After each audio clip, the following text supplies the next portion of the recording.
came down and visited Skeeva. And I got to see that maple leaf tattoo on Todd's ass. Oh, really? He showed you that? He hasn't even showed me that. Let me smack it. We've had so many people DMing us and leaving comments on our YouTube videos about how terrible Trombone Champ's gonna do and the company's gonna go bankrupt. To see it do so well on launch day was just like, you know what? That guy can kiss my ass.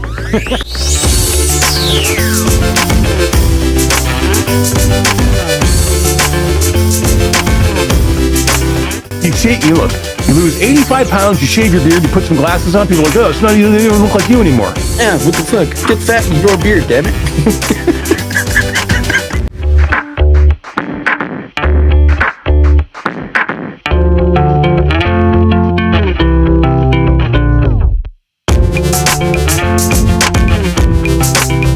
Like, he's already biased because he didn't get what he wanted. He wanted Alien Isolation. If you want Alien Isolation, asshole, go play Alien Isolation.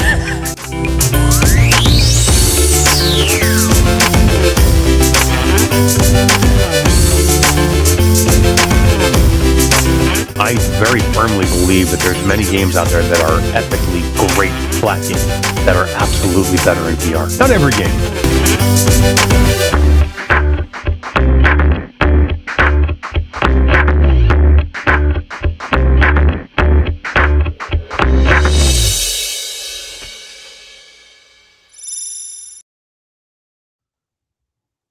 What is going on, everybody? How are we doing on this fine Tuesday evening?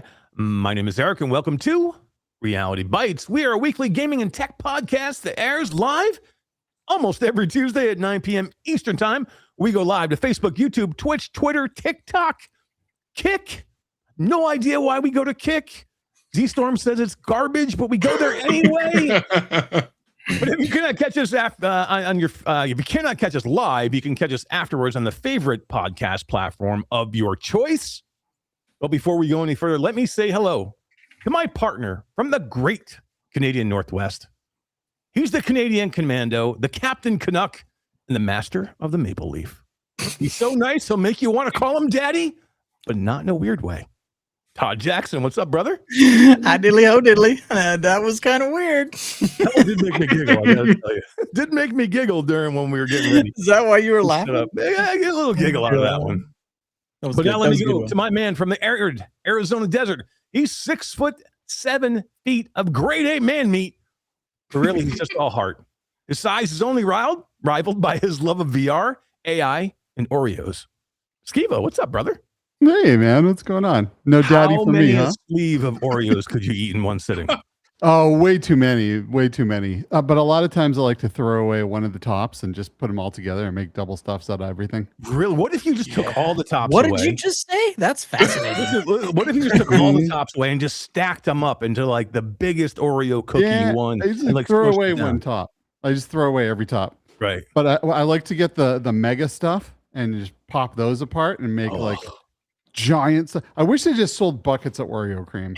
Buckets of Oreo cream. So here's the thing with Oreo cream, and I didn't know this until you told me. Oreo cream is not fucking cream. It's vegan. So how can Oreo cream be cream?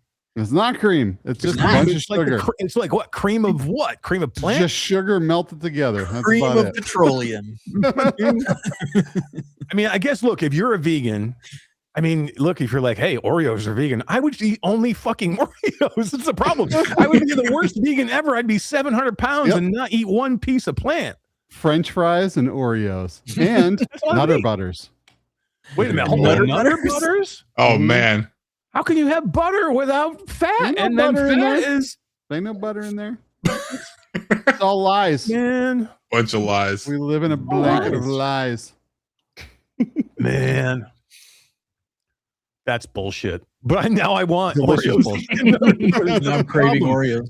And they're not even like, I don't know. So look, I want to talk about, I want to ask a question about this.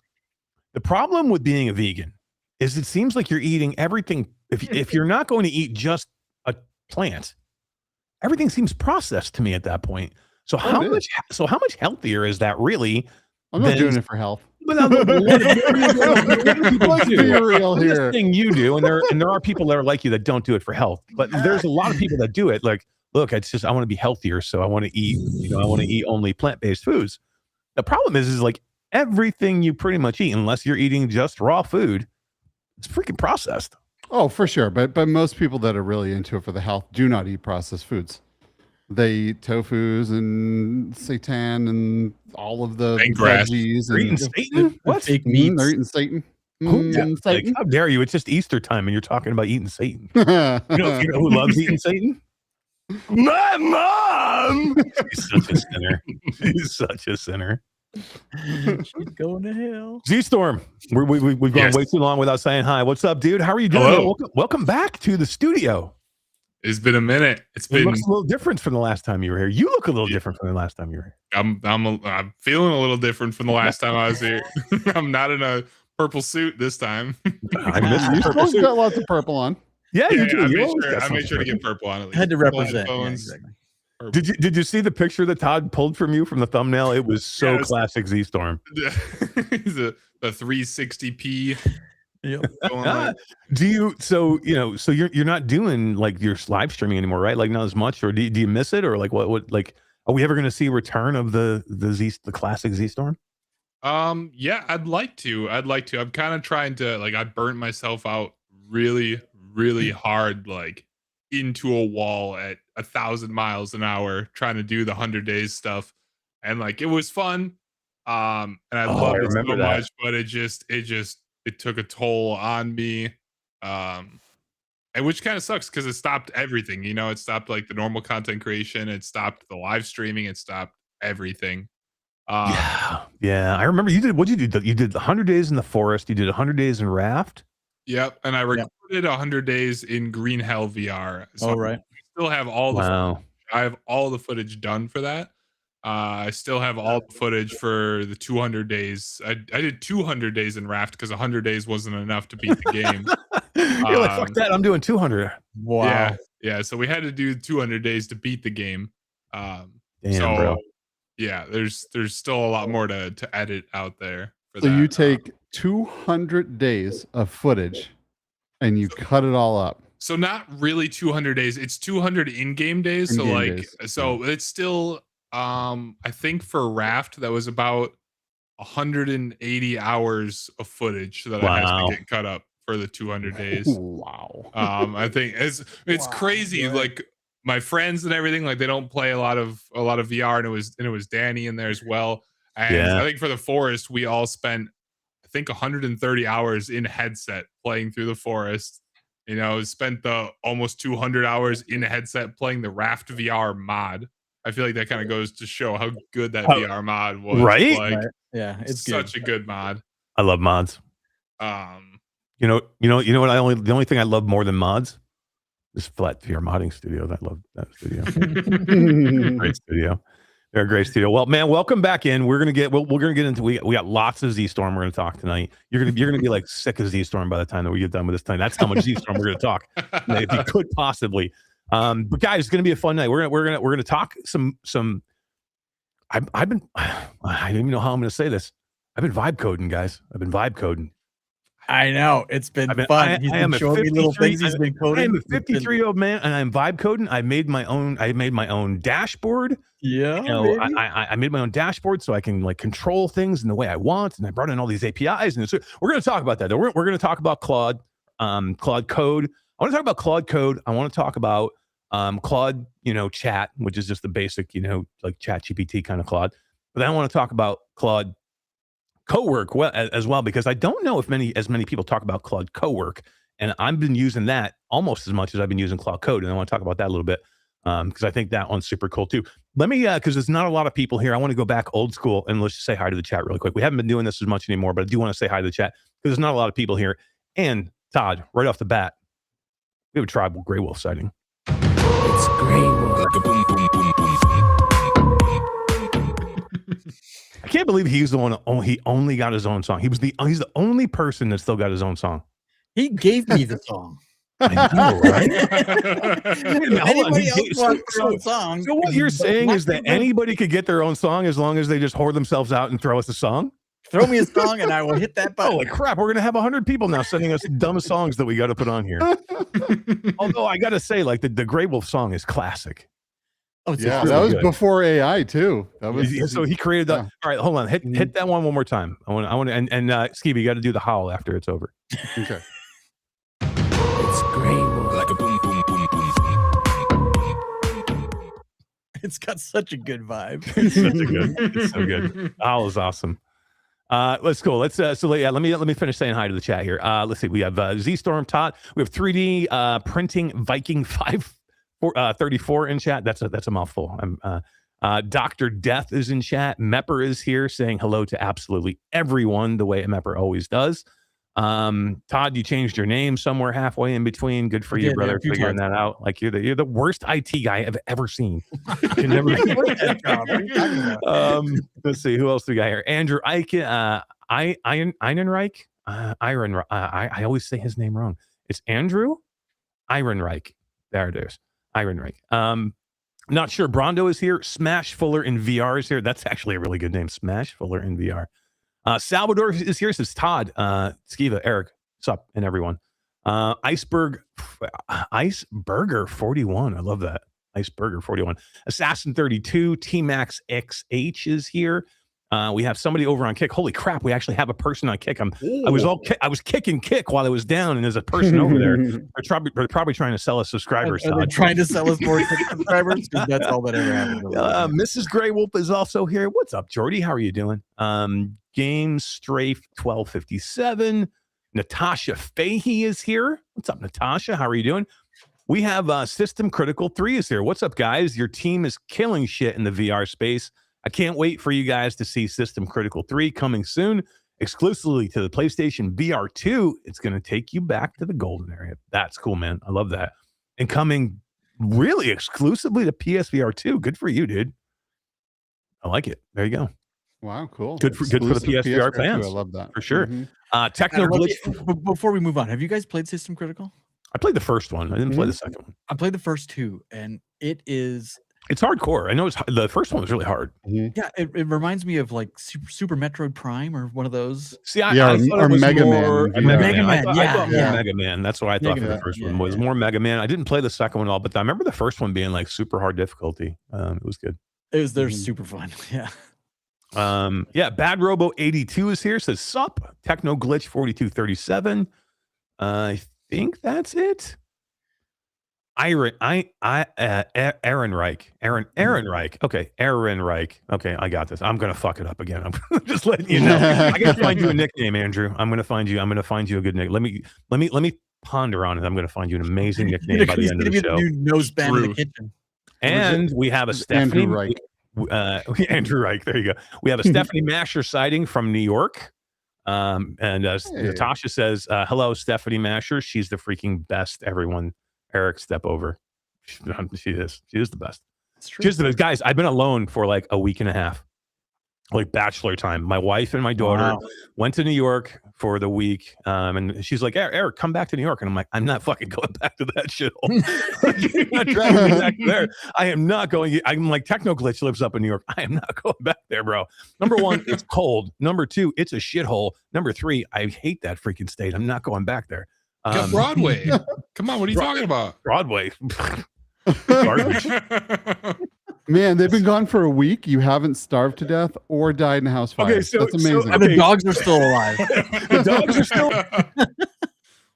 Oh no, and he froze. What happened, Todd? Did you screw something up again? Well, there goes the fire. It's on fire. Spoke too soon. I spoke too soon. Dang it. Oh, Tass is here too. I think it's supposed to say happy birthday, Tass. Is it Eric? Because he's dead now. Am I back? Yeah, Am I back? Huh? You're back. Okay. Tass is here. He says somebody said it's his birthday. Happy birthday, Tass. How are you doing? ZStorm. And I was gonna say Stephanie Masher you, is in chat, and Miss Parzival is in chat too. I think Skeeva's the one having issues because I don't think he can see the rest of us. Oh, I can't. Really? You can't see us? I can't. I see you. He's talking to ZStorm. I'm like, I don't think he's paying attention. Is everything broken?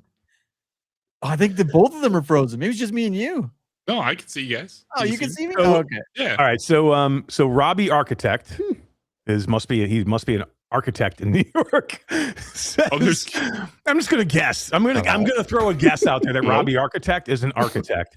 And I can't see Eric. Is he there? Yeah, he's there. Oh, weird. Can you see us? I can see you guys. Yeah. Okay. Mhm. So I'm gonna pop guess, out and pop back in. He I can't love see me Restream. either because he keeps talking over top of me. You So can't must hear not you be- either. No. Okay. So yeah, I'm like, why does he keep talking over top of me?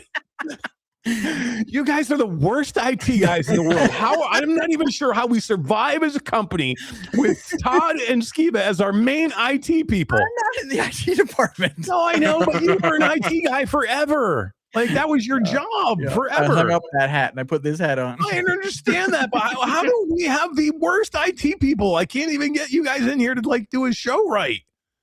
God, ZStorm, do you see what I'm working with here? Yeah. Actually, I do. Let me go ahead and just take a look at my my notifications here. Where Q2C VR Gamers going live on Twitch, where Todd's dusting off the PSVR 2 to join Seriously? Zimtalk 5 and his crew to race in Gran Turismo 7.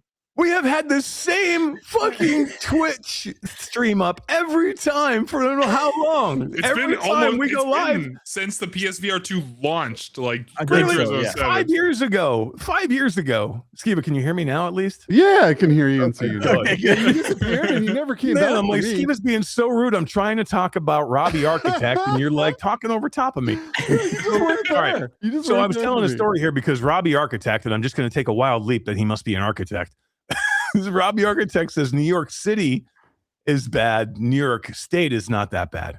And I beg to differ. I think they all suck. I'm sorry.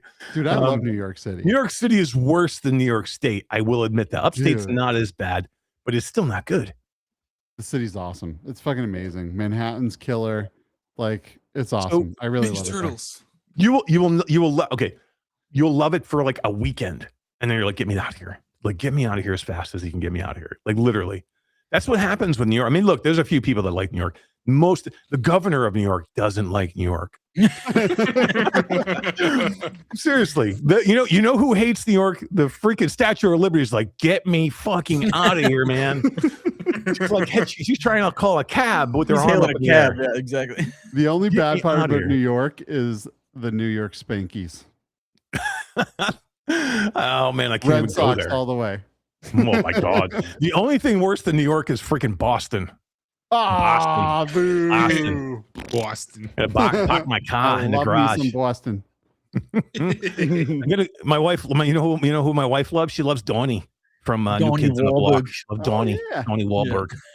She's a Donnie fan. Like, come on. Nice. Nobody's a Donnie And fan. Mark. Donnie and Mark. Robbie says the statue is French, to be fair. I know the French are pain in the asses too. The only thing worse than a New Yorker is a French New Yorker. Right. I'm saying the same thing about Canadians. I'm gonna try and like piss off as many people as I can tonight. Nationalities as humanly possible.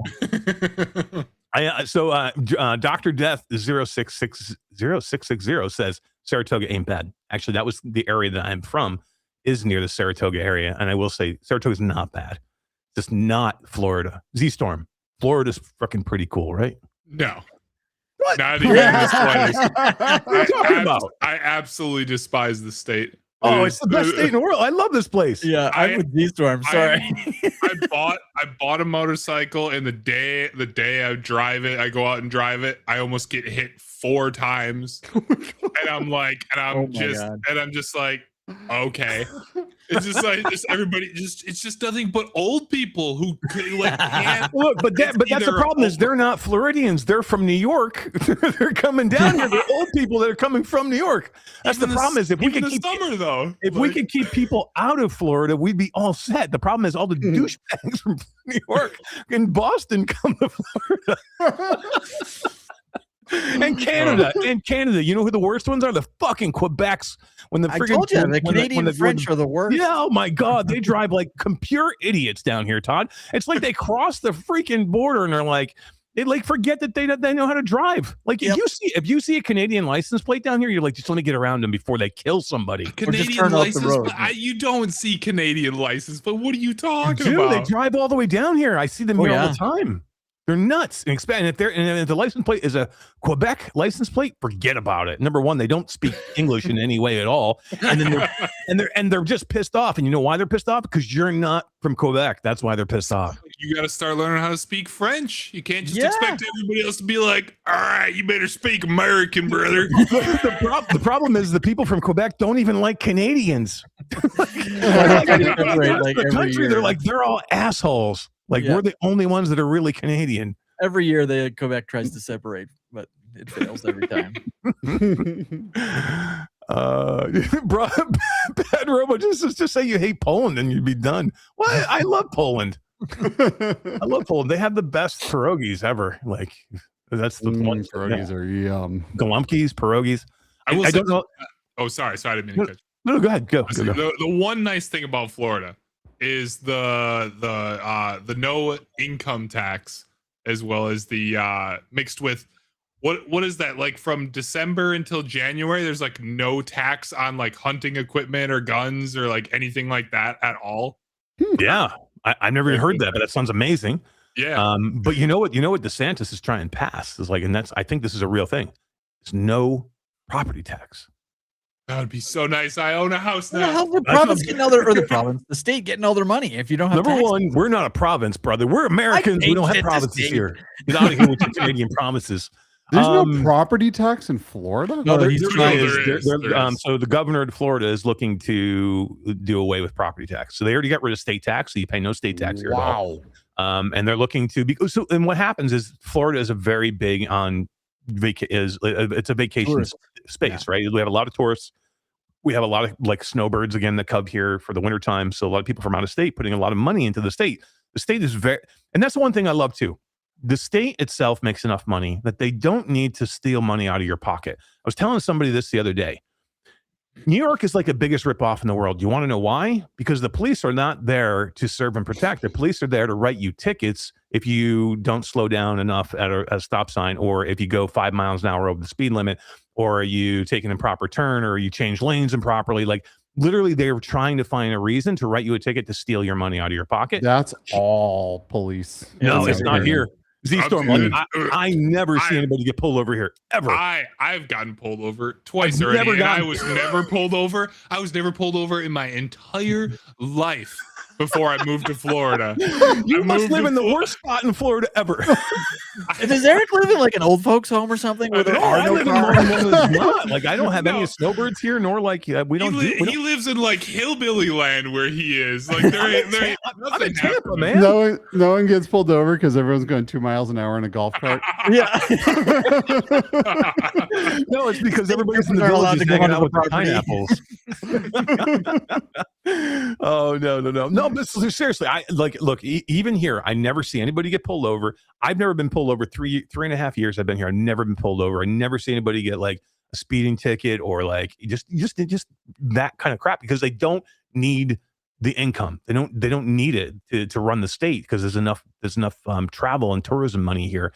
So they technically don't need the property taxes either. So basically, they're going to make it a little bit easier for people to live here, which I think is great. I think is awesome. How does infrastructure work if there's no taxes? Like, sure, there's tourists, but you don't have corporate taxes either, do you? Well, again, you want to know the biggest thing? We have Disney here, and they probably pay a very big chunk of money. Plus Universal, reset every world anyways from hurricanes. So yeah. Well, if they do away with property tax, Florida's going to get flooded with people. Everyone's going to start moving. Dude, there. It's already flooded. Tax is insane. The area where I moved has grown so much. It is insane how much like people are just moving here and no one's leaving. It's ridiculous. Actually, it's like I'm pretty sure Florida is the fastest growing state in the U.S. Like it is pretty crazy. It's insane right now. It is, and I think there's a couple things. Again, property taxes are going to be who knows if they get rid of them, but I think they'll go down. And then the state tax is a big thing for people. They don't want to pay state tax anymore. So I think that's a big thing. Plus, the weather's great. Freaking weather's great year round. I don't miss the snow in any way whatsoever. Z, you miss the snow? Whoa. Weather's not great. Well, the winter, I'll say it was amazing. I'd sit on my porch in the hot tub. So nice. So nice. It's not a summer decent boy right now. As soon as we get to July, I can't wait for July and August. I can't wait, man. That's July and August, I'm just going to be so sitting inside in a corner and not leaving. It's the best. It's the best. You guys live in the same state, but you couldn't be more different on what you like. This dude's like, oh, I love walking outside and just feeling an ocean in the air. It's so good. Hey, you know what I don't like? Here's what I'll tell you what I don't like. I don't like walking outside and like slipping on ice, falling on my ass. I don't like scraping my car windows. I don't like going outside and I can't freaking feel my fingers after 5 minutes because there's so much snow. I don't like looking at snow and have it be like gray and like shitty and slushy for the next 6 months. Snowmobiles, ice fishing. What are you talking about? All the fun stuff. All garbage, dude. So I moved. I could not wait skis. to get out of Massachusetts for that same thing. I hate the snow. I hate the cold. I hate the ice. Like, forget it all. I never 100%. Want to see it again. Nobody wants to be out there. Nobody. Everybody there is miserable. Trust me. My wife's there right now. She's like, it's 32 degrees. I'm like, you're out of your mind that you went back there. I wouldn't go back there. It was 87 degrees here and sunny today. I'm like, you know what's funny? 30. It is the nice and sunny, like most of the time, is nicer than snow. I'll give you that. You know, it's funny though. The 32 degrees you're talking about is when Todd's out in shorts. Hell yeah! He's like, damn, it's hot. Put on the fan. Can't handle it. He's not kidding. Like my house, we leave my house at about 65, 67 degrees all year long. Wait, Celsius or Fahrenheit? Oh, okay. Okay. Yeah, it's 65 Celsius. Oh my god, I'd be melting. So, wait a minute, hold on. So do you still have snow? Do you still have snow right now? Oh fuck! I had 9 inches on the weekend. Oh, you know who loves 9 inches on the weekend? My mom.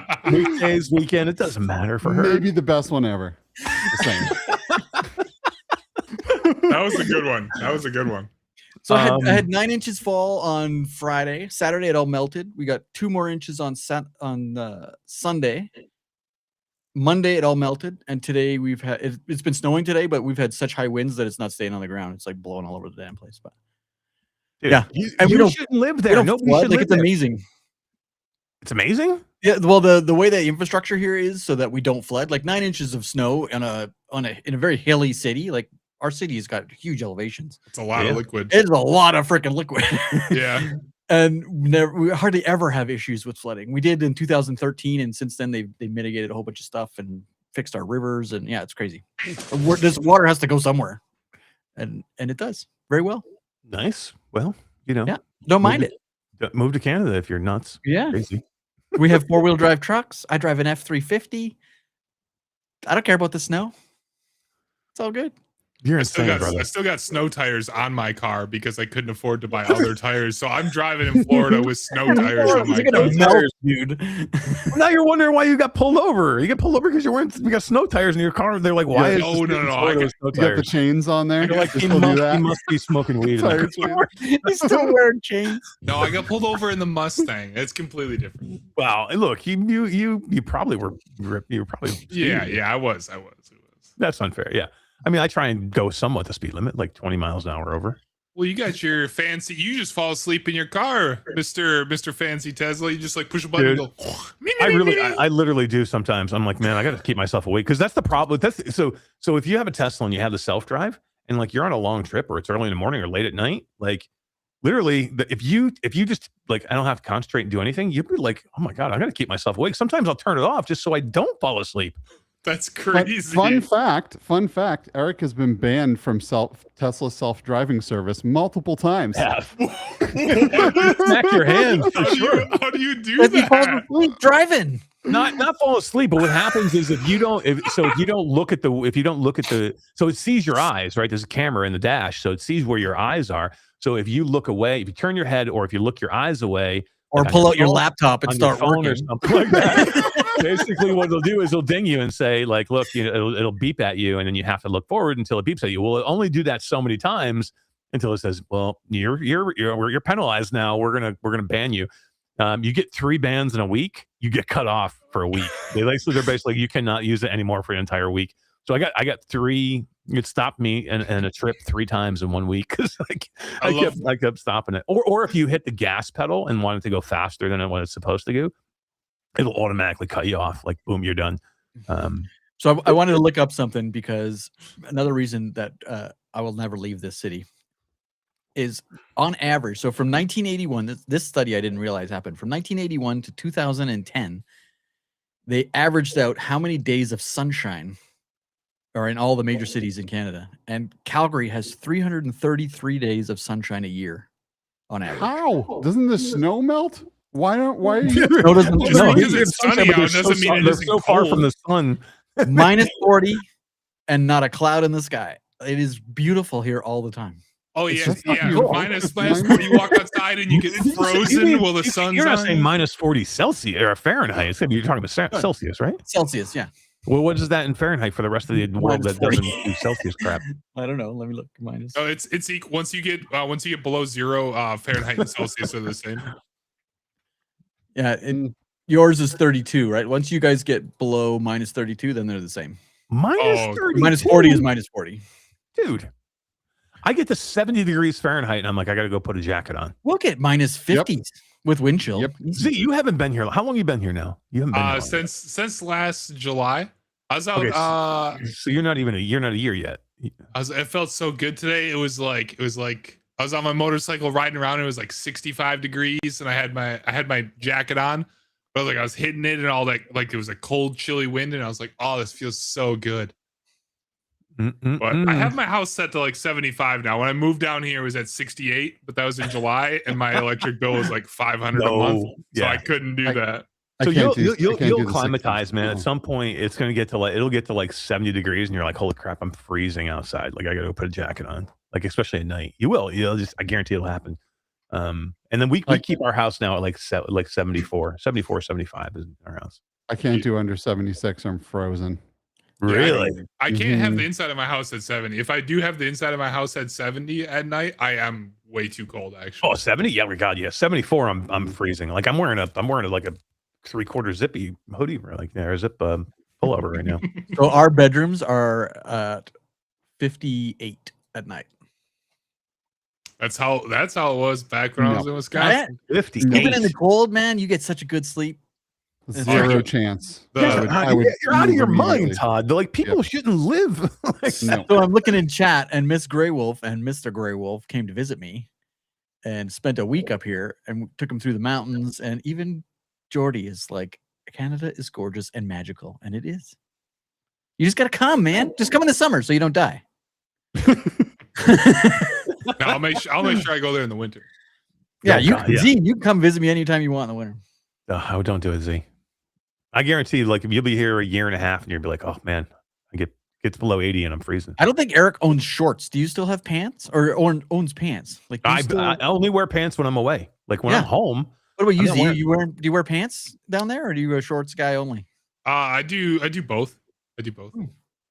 Yeah, But I mean, I wear pants, like, especially lately, like riding a motorcycle and everything. Oh, yeah, I that's wear different. pants. Yeah. But I mean, I still wear pants, and I'll wear nice dress pants and everything like that to the office and stuff like that. So Right.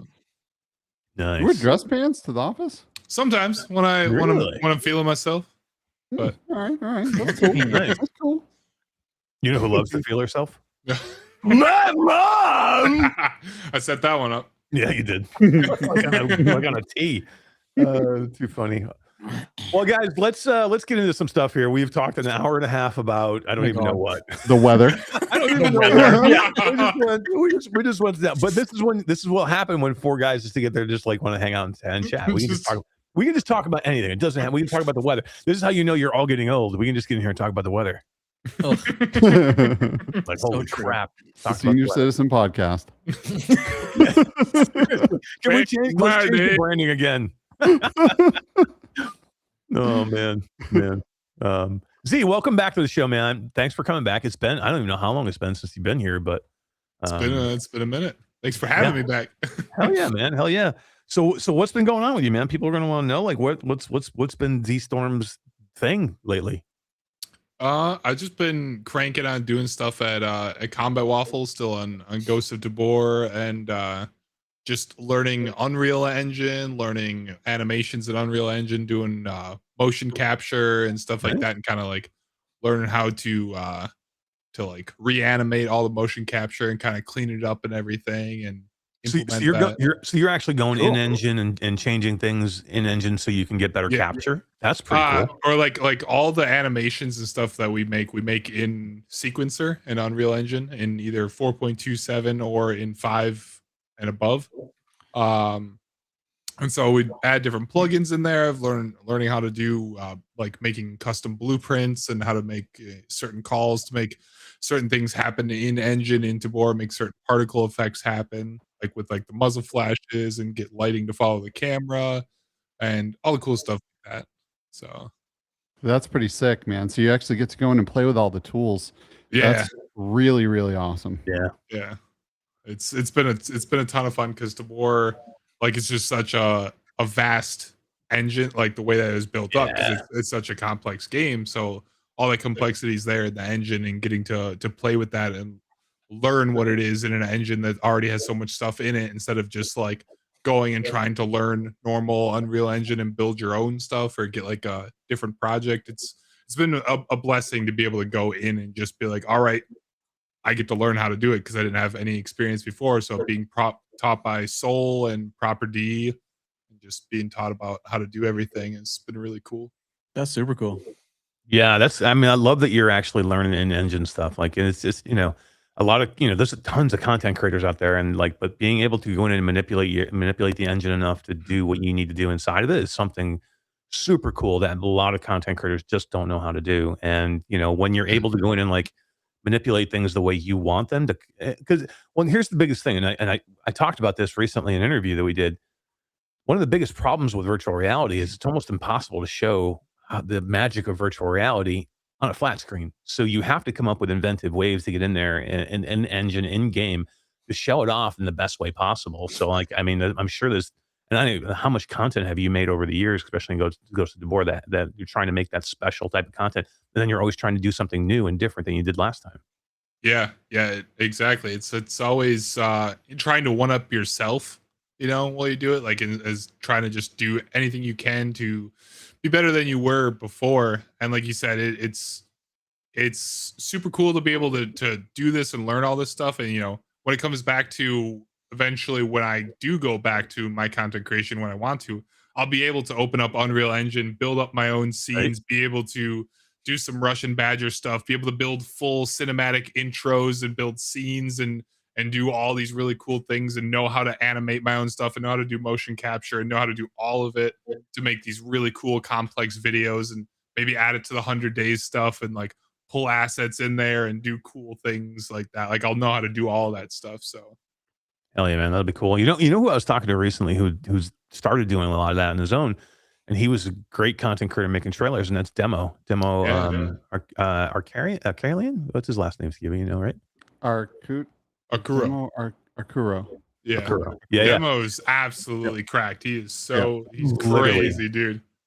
But he does a lot of that same He's an stuff. amazing I guy. think he creates a lot in game to create his trailers. So like he doesn't pull whatever content's in the game. He actually creates content using the game's engine to make it the way he wants. So that's kind of like, that's exactly what you're talking about. He just does it in trailer form. Yeah, he does exactly what I do, but way better, because he's an absolute He's a boss, legend. man. He really is. He is. You can't deny it. He's next level. He absolutely locked the truck in, and that dude learned so much so fast.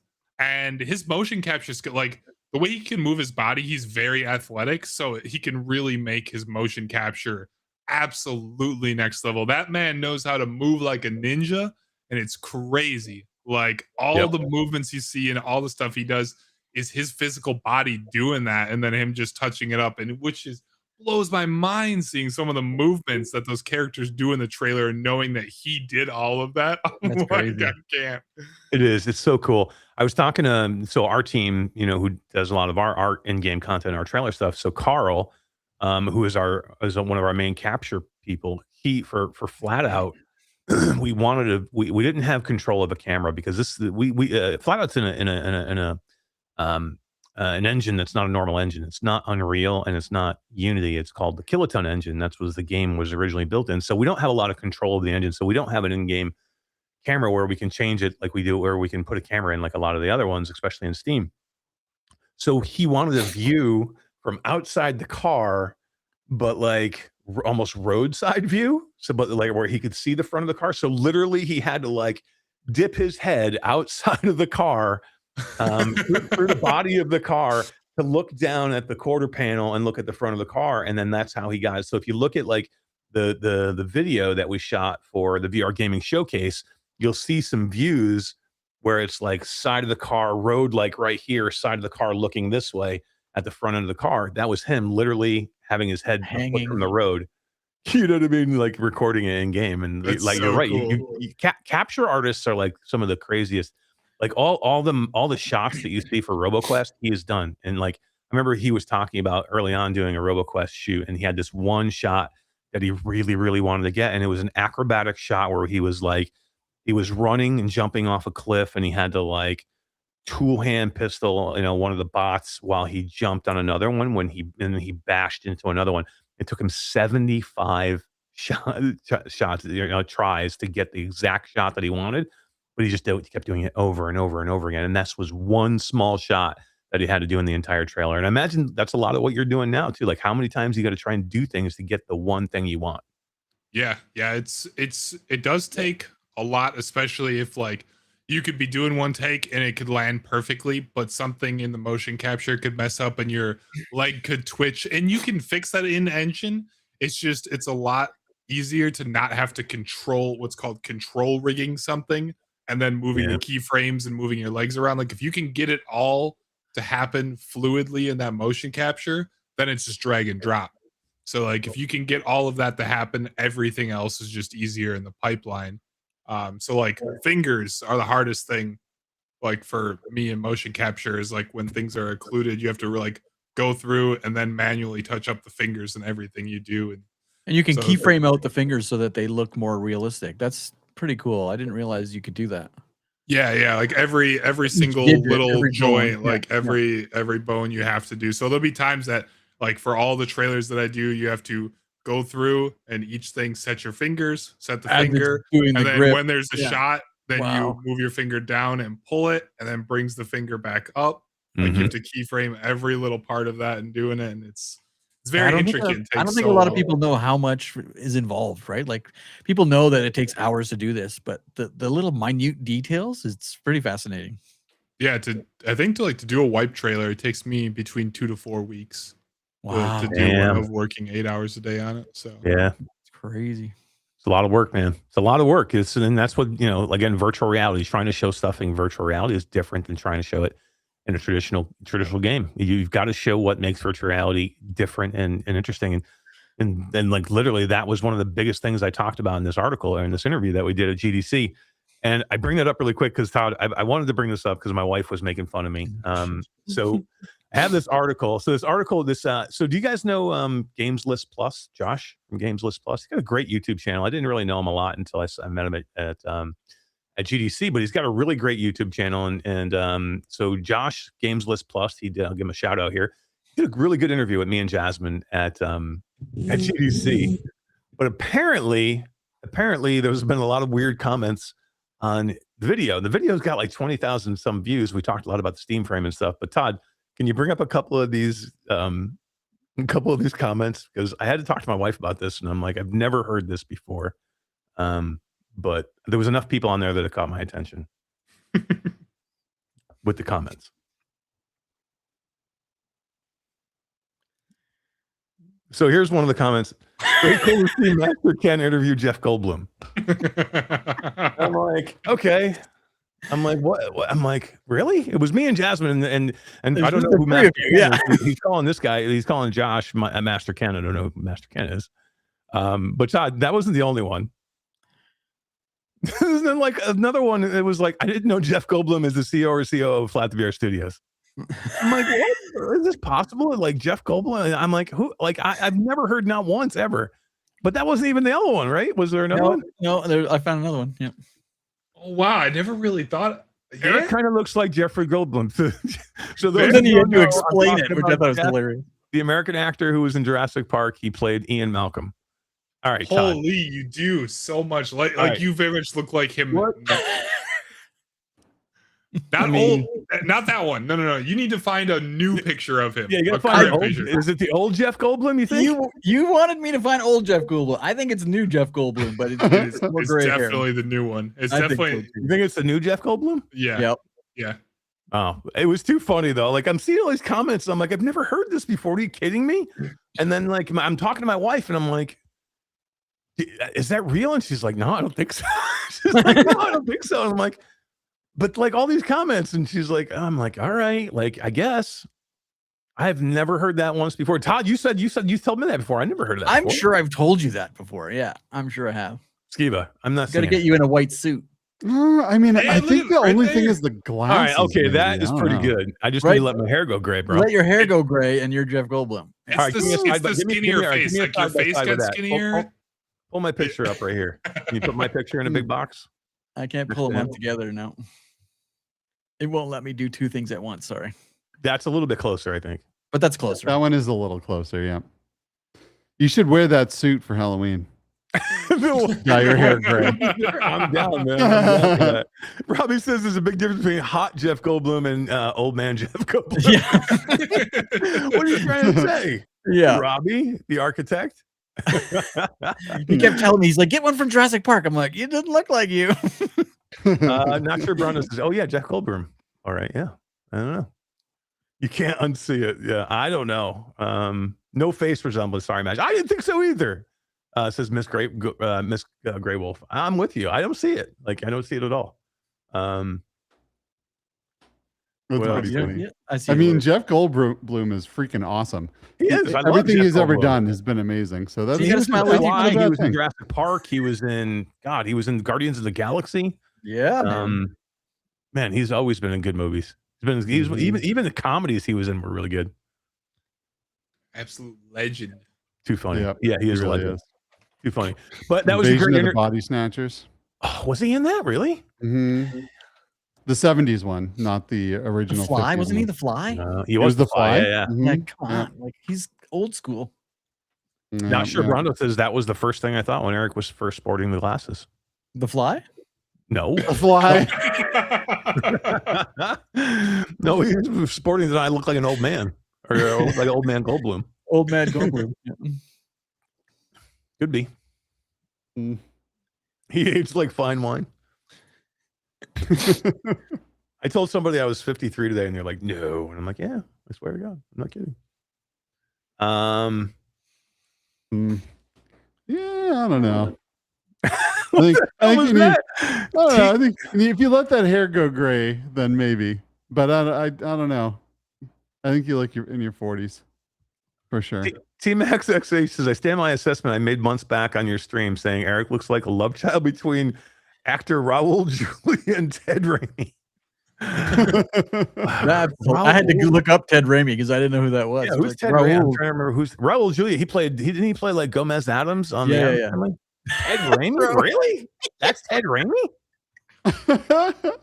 I don't look like that man in any way whatsoever. Oh my God. Oh my God, that picture's awesome. That's That- kind of funny. Oh, my Oh, God. Z, nice cat, bro. What's the cat's name? Yeah, this is Nessa. Nice. Nessa. Yeah, destroy the secret lab chair. That's fine. Yeah, there you go. There you go. Too funny. Z, you been playing any VR games lately?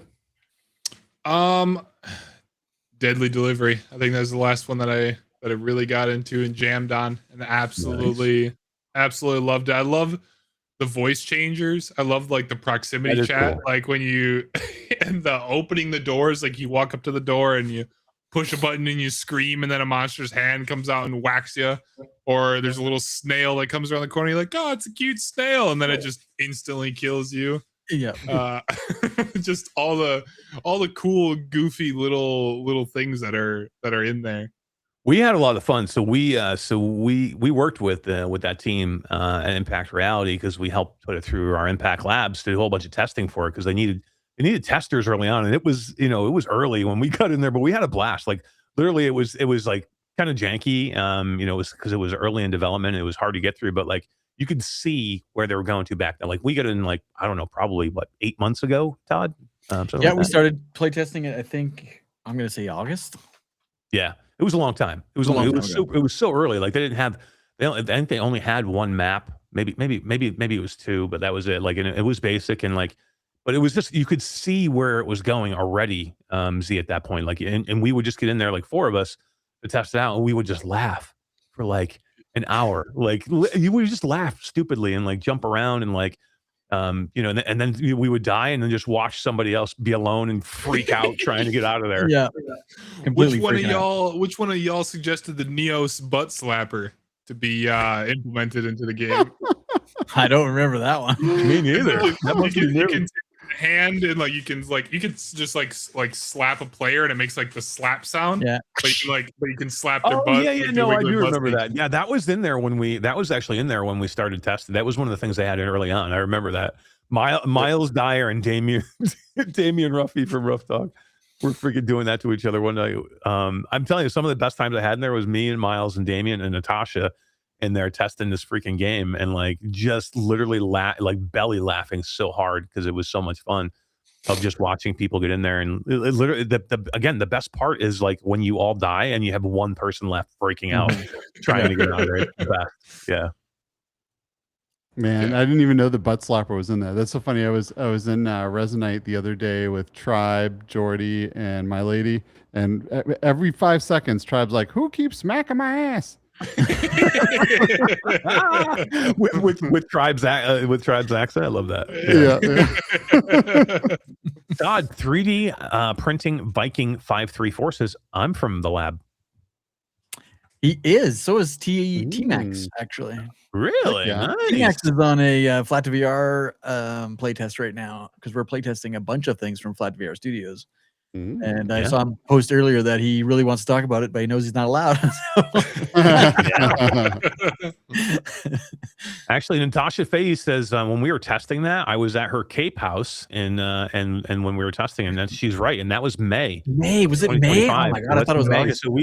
So we started almost we're almost a year ago. We started testing that game early on. Wow. So and that's what it is. And the people from labs here, give yourselves a pat on the back. You guys help make these games good, right? Like, if it wasn't for the testing and all the hard work that you guys put in, the developers might not know that they got to fix this or fix that, or what's funny, what's not funny, what to leave in, what to take out, what makes the game good. Yeah. So. It's such a unique program. Like recently, we've had games that are already launched coming to us and be like, we're not getting the reception that we thought we would get.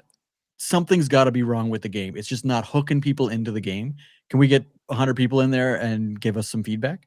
And we've been doing that for titles that have already been released to the public.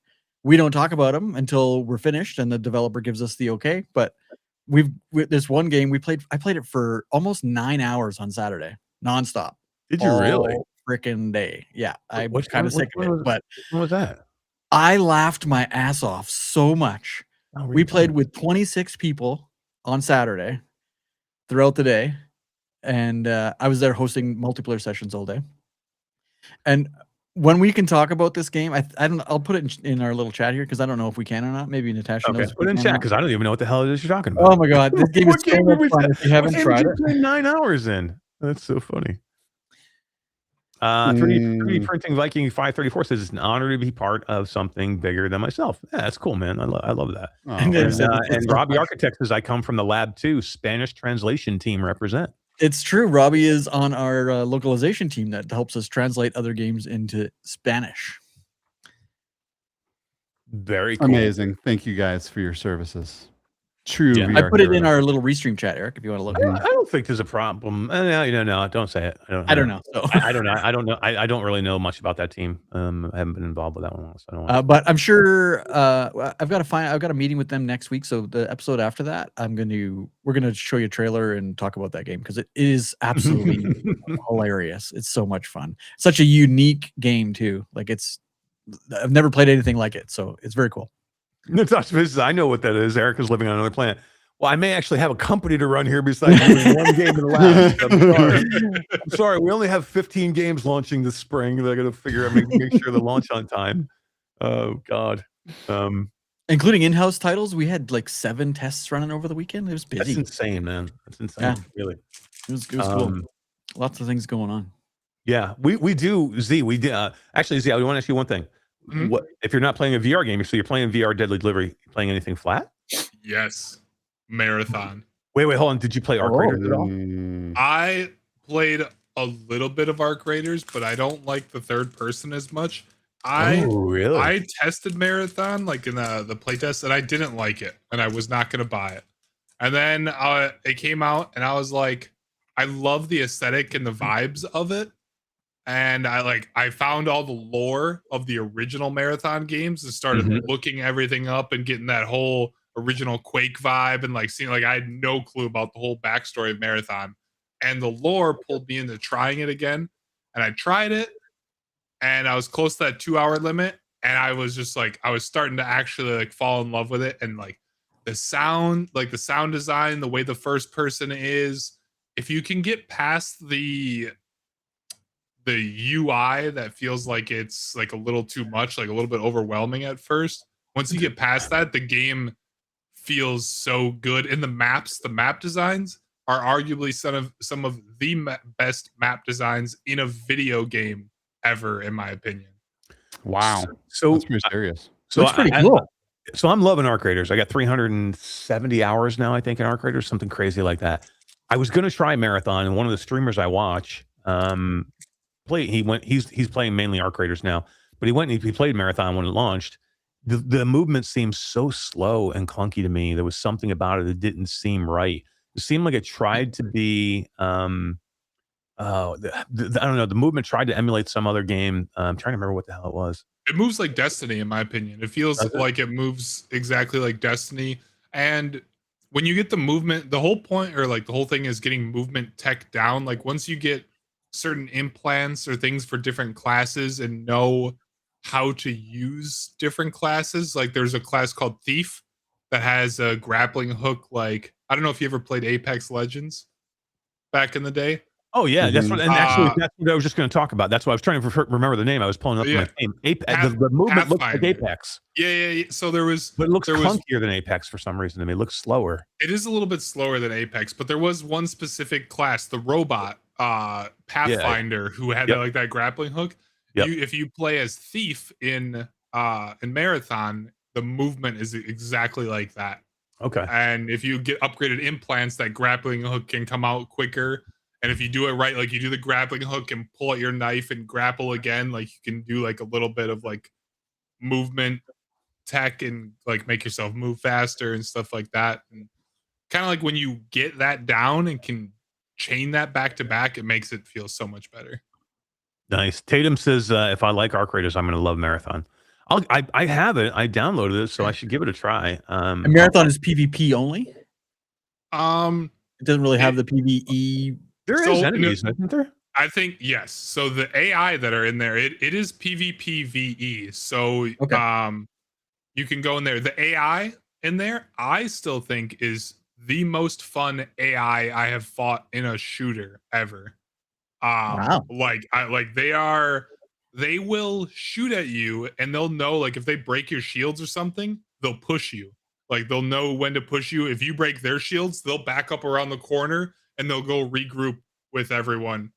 And then they'll call in reinforcements. Like if they're coming, like if they're getting down really, really low on troops, they'll all back up and then call in a reinforcement drop ship to drop in more troops to come and fight you and stuff like that. So it's constant waves of knowing like, okay, do I have enough ammo to actually fight these bots? Because these bots, there'll be times that like later in runs, a player can drop in called a rook, and so they kind of look like a robot, but they come in at the end of the raids.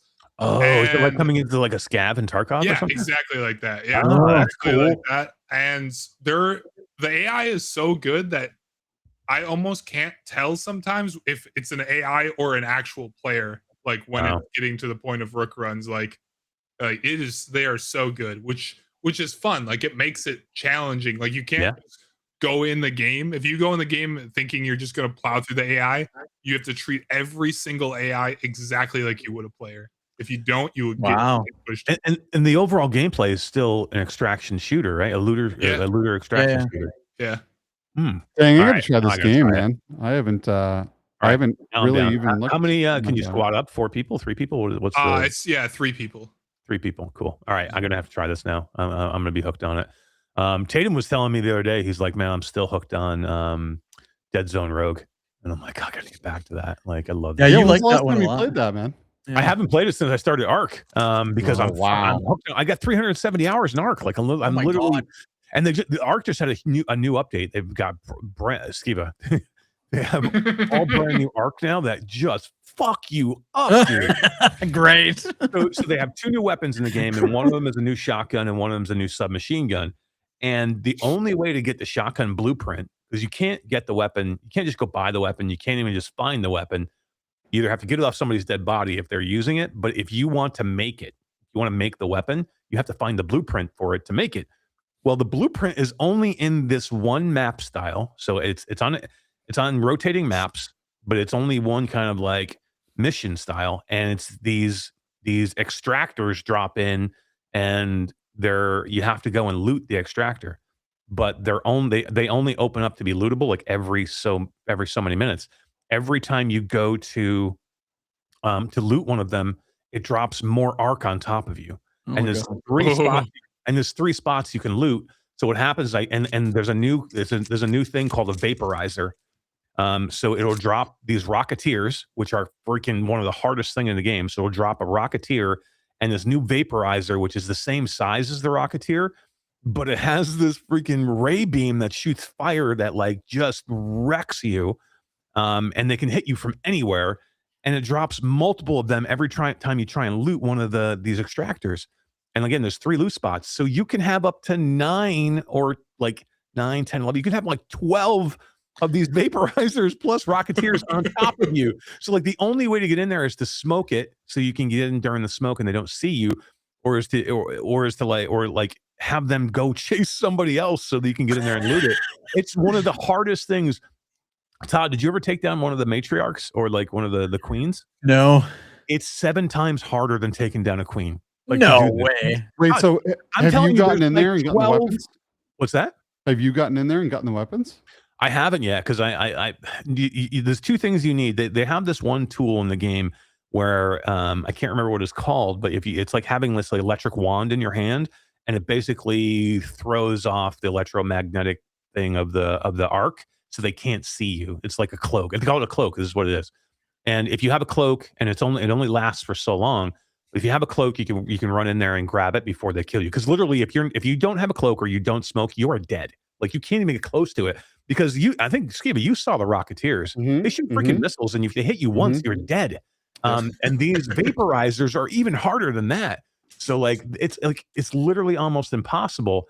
So I don't even know like if you don't have either one of those, and the problem is I did my expedition. So I had to start over from scratch, and I'm not leveled up enough to even make one of the cloaks. So I'm just not available to win and get it yet. So when did you do your expedition? I know you were talking about it a couple weeks ago, but I did my expedition a while ago. But remember, I traveled. I was a GDC, so I didn't play for a while. You did it before you went to GDC. Right before I went to GDC, I did my expedition. Started from 0 again, and I think I'm up to level of 37 or 38 now. But the problem is you can level up, but if you don't open up your stations, right? Like they have workbenches and stuff, workbenches, and what it is. I need workbench level 3 to open up the cloak to be able to make the cloak, and you can't buy it from any of the traders. You can't. You can find it in game maybe from another raider if you kill somebody, but I don't PvP a lot solo. I'll PvP when I go into other people because I want to go in and like take on like a whole bunch of big lobbies, but solo I don't PvP a lot. So, but it's good. Like the new Arc are great. The new guns are great. Like trying to go find them is awesome. It gets good again. Like, and they need a new map though. That's the problem. And I hope they find it. But I'm gonna go try Marathon. I'll get in there and see if we should all get in there and play. That'd be fun. Hell yeah, man. Down Hell yeah. Cool. What's everybody saying in chat? Robbie Architect says the vaporizer are relentless. They can hit you from anywhere. And they can hit multiple people with one thing, and they burn you. So what happens? It's not one hit. So it's like they shoot a laser at you, and when the laser hits you, it starts you on fire. So it's like you're on fire for a period of time. So you constantly lose your shield and you lose your health as you burn. Brutal. I need to play Arc. You guys get into Marathon, and I'll get into Arc Raiders. Seriously, let's do that. That would be awesome.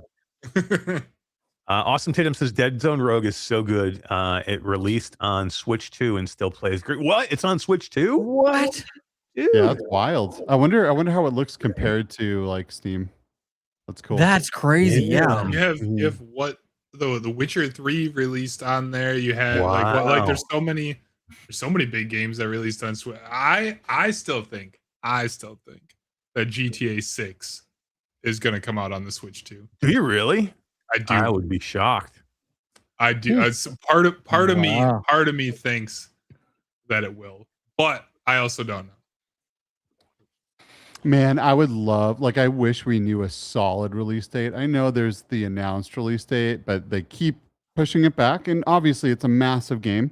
But I wish I knew, like, when it was really coming out, because I would love to just take a week off and do nothing but play GTA 6. Can we like think about that for a second? How much the world will stand still when GTA 6 releases? Everyone, all companies are gonna fall on their face because everyone's gonna either be sick or taking off for a week, or losing their jobs or quitting just to play GTA 6. It will be so monumental that it's like the day the earth stood still. Everyone will be in there. Man, I actually think you're right. I think you're right, and I think, look, the gaming industry itself has been in a little bit of a weird spot. I think it will bring people back into gaming again, like get people jazzed up to go play games again. So, and I don't think this is just going to be like a GTA thing. I think people will stay. People will be like, oh, look, you know what? I just paused. I played Red Dead forever and got out. Or I've been playing GTA 5 forever and I'm just not doing it anymore. I got tired of it. This is one of those games that will pull people back into gaming. We all get that. We all get those points in our life when we're just like, everything. I had it for me before I tried VR. Like, I was out of gaming. I'm like, everything feels the same to me. I'm like, I did the same old thing over and over again until I put a VR headset on. I'm like, oop, this is different for me. I want to do something different. And like, it's been, I'll go ever since. But like, look, I think people are in that right now. They're like, man, everything seems the same old puked out stuff. Nothing's changed. Nothing's different. Most of them haven't tried a VR headset on, dummies. But or they tried it on 5 years ago, got sick, and they think it's the same thing.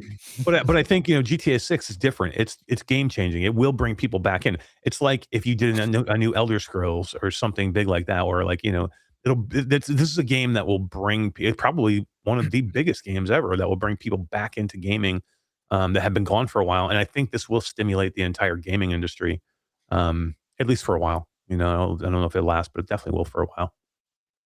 I wonder where it stands as far as the biggest budgets in the world for games. I would love to figure out what they end up spending. It's got to be the most expensive game ever produced. For sure. Yeah, like it. Damn. And it. I'm excited. Oh, sorry. Go ahead. No, you please. I'm both excited and scared because like if it's super good and it sucks everyone in, it could very much kill off a lot of other games though. Like it could suck all the community from every other multiplayer game that's out there that has like small niche communities and everything, and just suck them all into a new area that fills that void of what they've been looking for type of thing. Yeah. I think it'll definitely do that for a while. Like you're going to have a zone or an area or of time that will basically be like a no-go zone. Like everybody will be doing that. But then I think it'll settle within a month, 2 months, maybe a little bit longer. And then you'll see people are like, okay, what do I want to play next? Or what's in my library that I haven't even tried yet? Or what do I want to go check out at that point? It's like anything else. It's like VR. It's like how many times have you like gotten like, I haven't been in VR for a while. I need that one game to pull me back in. And then I'm like, oh, let me go try that one again. I played Trombone Champ there and I'm like, man, I haven't played this in a couple months. It was awesome. I'm like, I went in and played. I was just testing a couple of songs and I ended up playing for like almost an hour. And I'm not even like, I'm not a Trombone Champ guy. Like I don't, it's not like I'm a shooter fan, but I mean, I love that game and it's just fun to be in. So, then I'm like, what else can I go play? And it happens to people a lot. Like they get back into it and then all of a sudden like you're back in it again and you're playing different things and, go play different stuff. And guys, I think we have a game coming up, launching this week that is a retro boomer shooter that I think has that kind of thing where it could really bring people back in to gaming. That if you're looking for a fast-paced, fun boomer shooter, this could kind of light you back up and get you back excited. ZStorm, have you heard much about Wrath, Aeon of Ruin, the brutal edition? Very, very little bit. I think I saw the trailer. I think I did see the trailer when I was watching the showcase, and it looks pretty cool. Awesome Tatum says, besides a Wraith VR plug, I'm looking forward to Saros. I don't know what that one is, but it sounds cool. But how about a shameless Wrath VR plug? Todd, do we have a trailer? We definitely have a trailer. Let's see the trailer for Wrath Aeon of Ruin VR. Hey, I'm Baggy from Team Beef. We spent years honing our skills, bringing classic shooters into VR. Now, we've taken everything we've learned and brought it to a title we can't wait to share.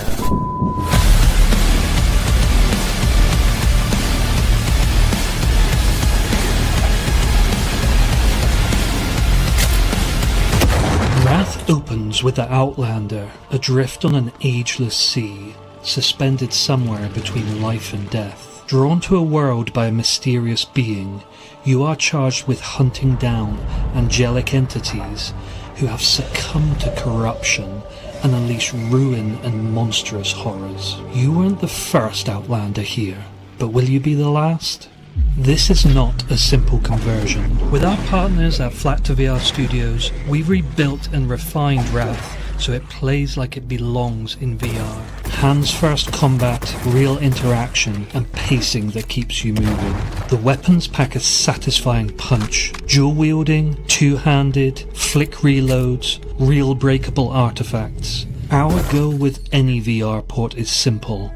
Make the player feel the potential of the character's abilities. We've had free rein to improve the underlying game based upon community feedback and our own experience. The gore, blood and body parts have been brutalized for maximum effect. We've added an addictive slide movement, slow motion power-ups, all whilst optimizing, fixing and balancing. We really hope you agree this is the definitive way to experience the dark world of Wrath, Aeon of Ruin. If you followed or supported our ports over the year, thank you. This is a combination of years of work, learning, friendship, and engagement with our awesome community.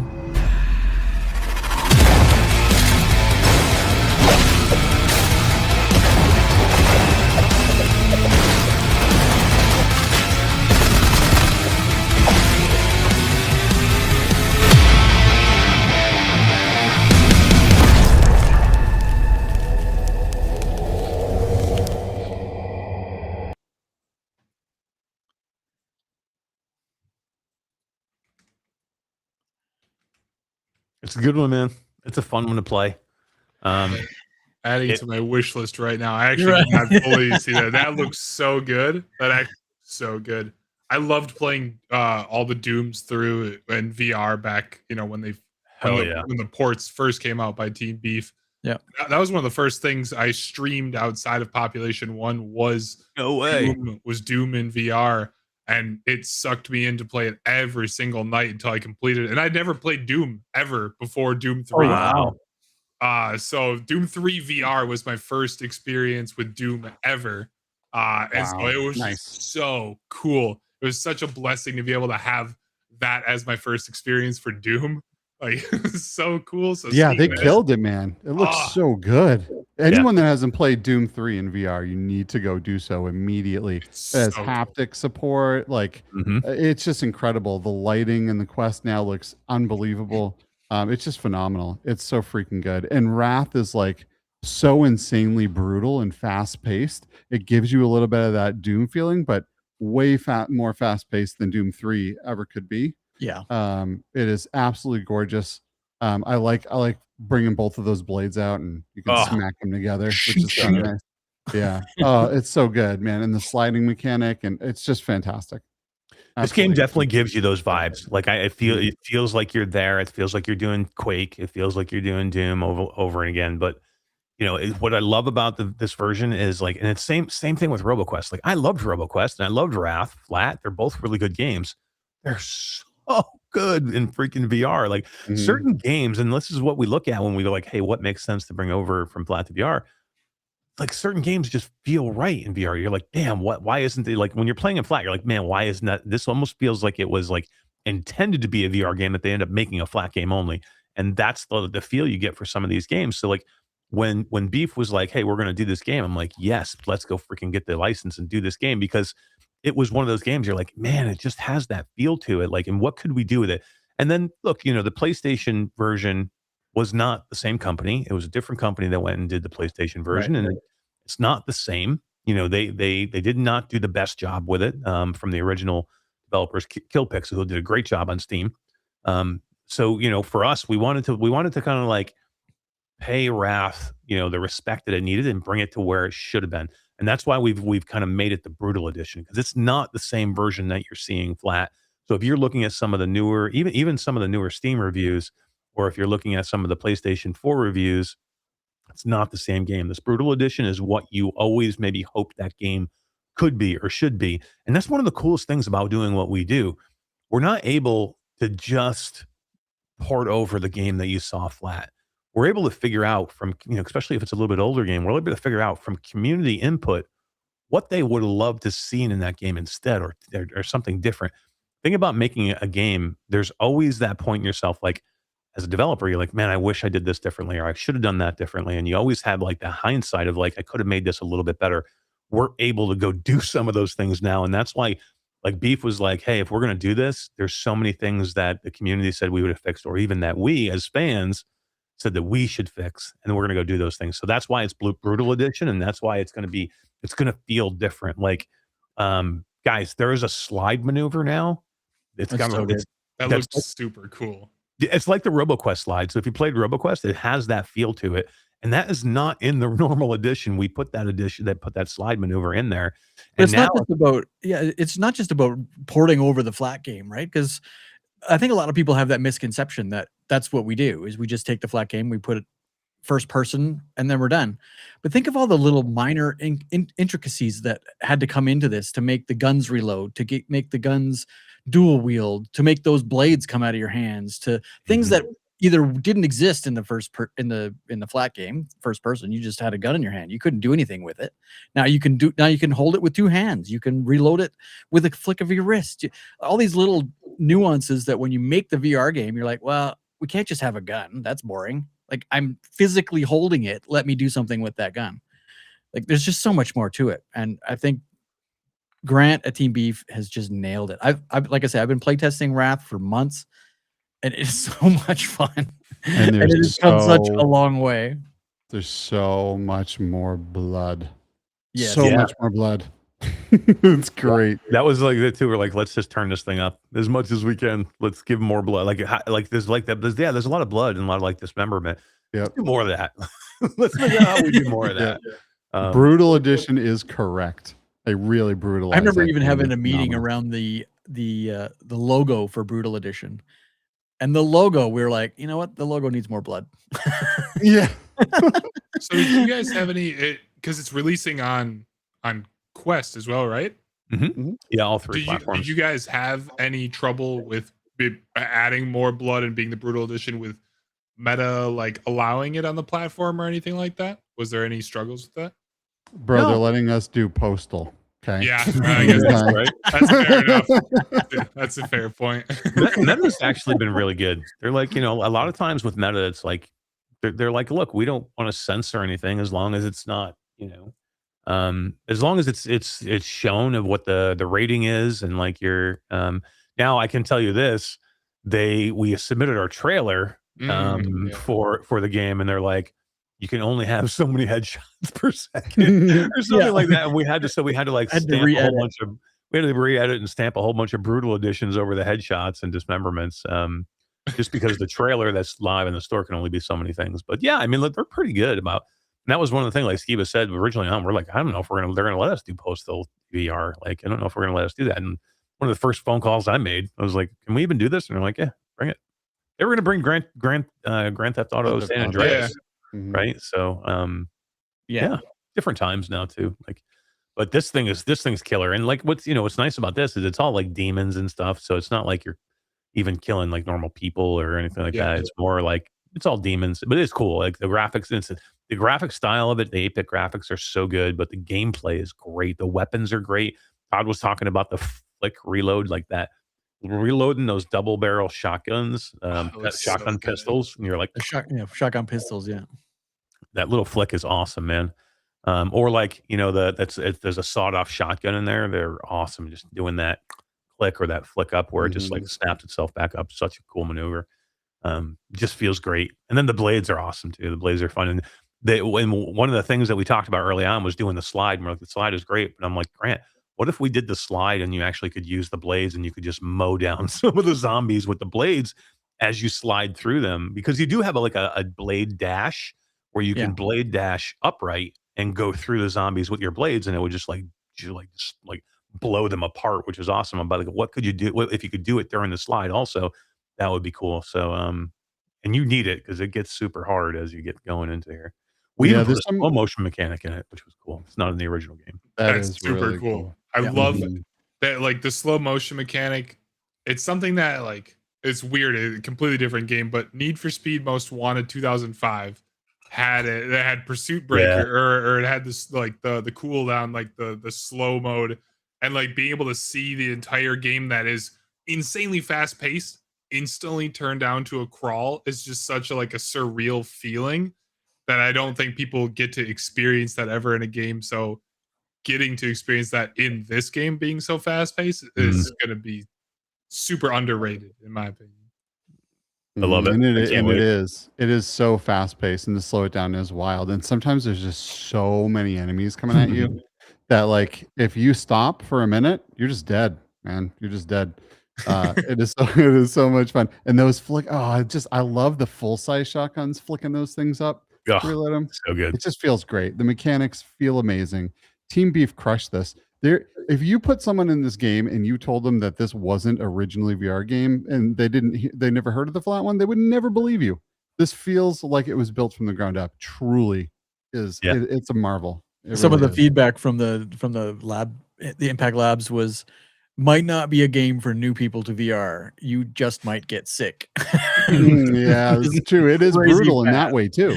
It's so fast. Yeah. It's fast. Yeah, and Austin Tatum says you guys are making me excited hearing how fast it plays, and it does. And in Miss Parcels, there's a lot of dismemberment. Awesome. Hell yeah, there's a lot of dismemberment. And then Michelle B says, "Hello, the trailer is fire. It is. Wait till you see the new one." So there's a new one which I wanted to play, but I'm like, maybe we shouldn't play it because it's actually a launch day trailer. But there is a launch day trailer that we have that's coming on Thursday when the game launches. That's freaking epic. Carl and Baz, our content guys, did such a good job with that trailer. And it's hard, when you know this, when you're making content over and over and over again to do something different. It's like just trying to because Carl's made, I don't know how many videos now of RoboQuest, and like even now Baz and Carl together have made how many videos of Wrath. How do you come up with something different like every time? That's just the planning of it's the hard part. Yeah, our trailer team is top notch. It takes it's a lot of a lot of new creative thinking, and in my case I go back and I watch old films actually, and I watch like old camera work and stuff like that, or I'll like look up on YouTube you best unique camera work, and I'll find movies that have like really unique cool types of camera work. And Matrix is a good example of what I take inspiration from. The Wachowski brothers or sisters now, but like Speed Racer, like any of those movies, they did such a fantastic camera work job that like they created industry standards for the way camera works. And so like a lot of that just inspires and helps create new ideas for how to do different trailers and stuff like that. And do you have like a group, like a drawer full or boxes full of journals of things you want to try and just haven't had an opportunity to try, or tips and tricks so you don't forget? Like I can imagine you must have like a backlog of information. I have tips and tricks for different camera movements and different camera works that I just keep in like my Google Keep notes. But as far as like ideas and stuff, unless it's like a really banger idea, like I'll write that down sometimes. But usually when I start a trailer is when I'll be like, okay, I now have the time. I'm going to sit down and take a few days and just watch videos and films and things like that and kind of plan stuff out that way. Well, Do you have like a team that you bounce stuff off of, or is it just you in like a you in a Uh, think tank trying to figure it out? it's pretty much just us by ourselves. Sometimes we'll tackle things together. And like if I get stuck or stumped somewhere, I'll ask anyone else on the media team there and be like, hey, I have this idea, but I'm not sure where else to go with this. And like we have Mikhail Dufresne, and I'm sure you guys all know Mikhail. Yeah, he's awesome. I bounce a lot of stuff off of Mikhail, off of Proper D, off of Soul, and there'll just be like the trailer I'm working on now, I get stuck in certain areas that I'm like, yeah, I just don't know what I'm gonna do for the cam work for this. And then Mickey comes up with a really good suggestion. I'm like, oh, okay, cool. And then my workflow can start again, type of thing. Right. That's cool. Yeah, it's a cool thing to have something to bounce ideas off. You can see like the different work, like even Carl and Baz working together. They Carl's doing a lot of the capture, the content capture, and then Baz is taking it and then doing all the editing, which is you can just see the difference when they work together over solo. It's cool. It's cool combination to see. Guys, all right, it's getting late in the show. I want to talk a little bit about Claude. I want to move into that a little bit because I'm and Z, have you used AI much? What you're doing, anything you're doing with? Have you done any coding or used AI or any of the other LLMs out there?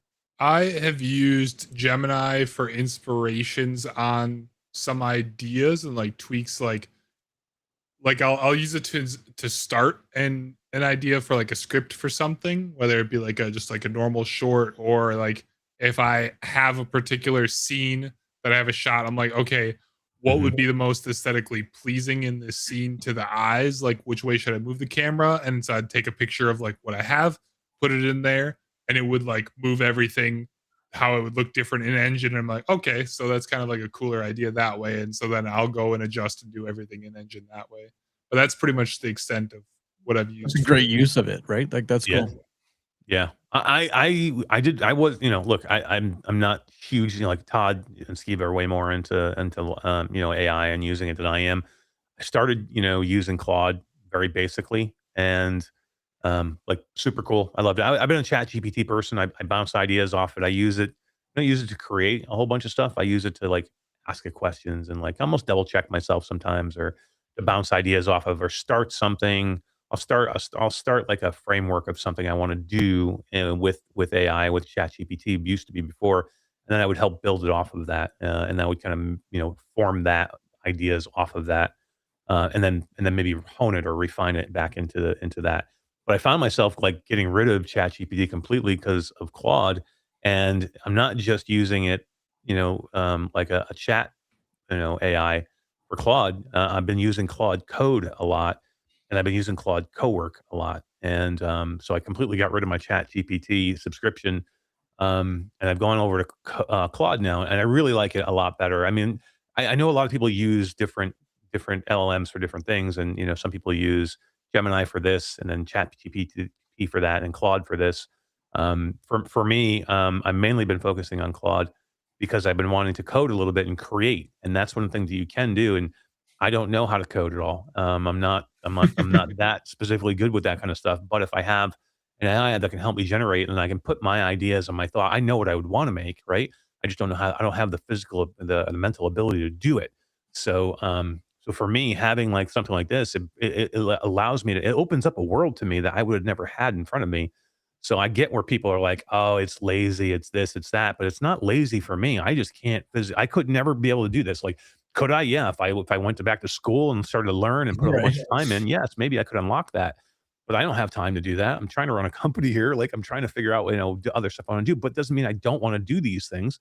I do want to be creative in my own way. I do have a lot of ideas of things that I'd like to do or like to see that I'm using in my own personal, life to help me out in business, or help me out in my and keep track of things. To help my setup here, to help me operate better, to help me, move faster.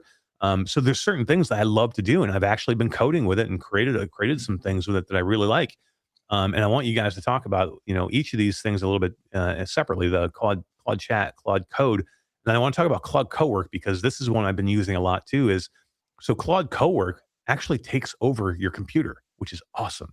Like, so for me, I'm not super into the computer part of it. And I know enough about computers to like get myself in trouble. sometimes. So if I can literally be like, He's speaking from experience. I'm yeah, telling you right now. literally, if I can just tell Claude, and what happens is everything is connected. If I can just tell Claude, go do this, go to my C drive, and I want to clean this up, or I want to do that. And then I'm just really careful with it. I'm saying, don't delete or change anything major without asking me first. But go do this. Go take every video I have and categorize it for me, or put it in a file, or something like that, or go clean this, or go do that, or anything that I'm seeing, or hey, I'm having an issue right here. I can't for this. I'm having a problem with my laptop, or a problem with my computer. Can you go figure it out?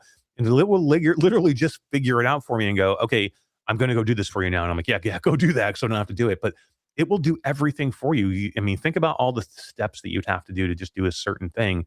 I can just tell Claude to do it and it'll work in the background while I'm doing 10 other things. So I think this is one of the coolest things in the world. If you can control it properly, don't ever just go allow it to do whatever you want. Police System 32. Yeah, because it does get stuff wrong like all the time. I'm like, whoa, what are you doing? Like I've had to take over my Gmail, and it's like, and I'm like, oh, go clean my Gmail up and get rid of this and get rid of these things that you think are spam, or that's junk mail. But I'm always like, just check with me first before you get rid of anything.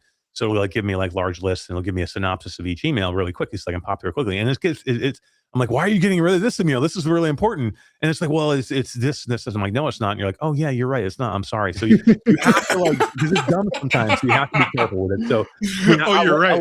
I'll let At you least guys you're learning to do that. yeah, I'll let you guys expound on this. But just for me, from being pretty much a layman, especially with AI, I've been using it quite a bit. And these are the things I think is special about AI. And I know there's a lot of people out there that has a hot button issue for, but me being able to do things that I would never, ever be able to do in my life, that's a pretty cool damn thing, man. And I'm enjoying it. I'm having fun doing it. So Todd, Skeeva, ZStorm, take it away. Whatever you want to talk about. Man, I use a lot of Claude code as well. It is truly mind blowing. I got to tell you. So I like to make repeatable processes in Claude code, and I will spend a day or even 2 days writing a prompt. Right when you want an agent to go out and do something for you that's very complicated, that does a lot of different types of things and then puts it all together, you have to treat it like a person walking in the door that you've never met before. They don't know anything about you. They don't know anything about the project. And you have to lay it out like step by step. This is exactly what I want. And you can't let if you truly have that vision, you can't let anything be interpreted, right? You just got to really write it out step by step. And it will go through and it will blow your mind. Like I had it today, I had it do probably 12 hours of work in 15 minutes.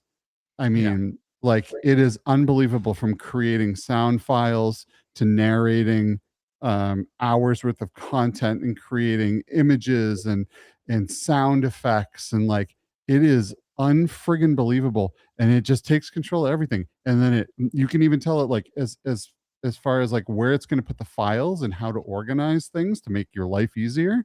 It is just unreal, man.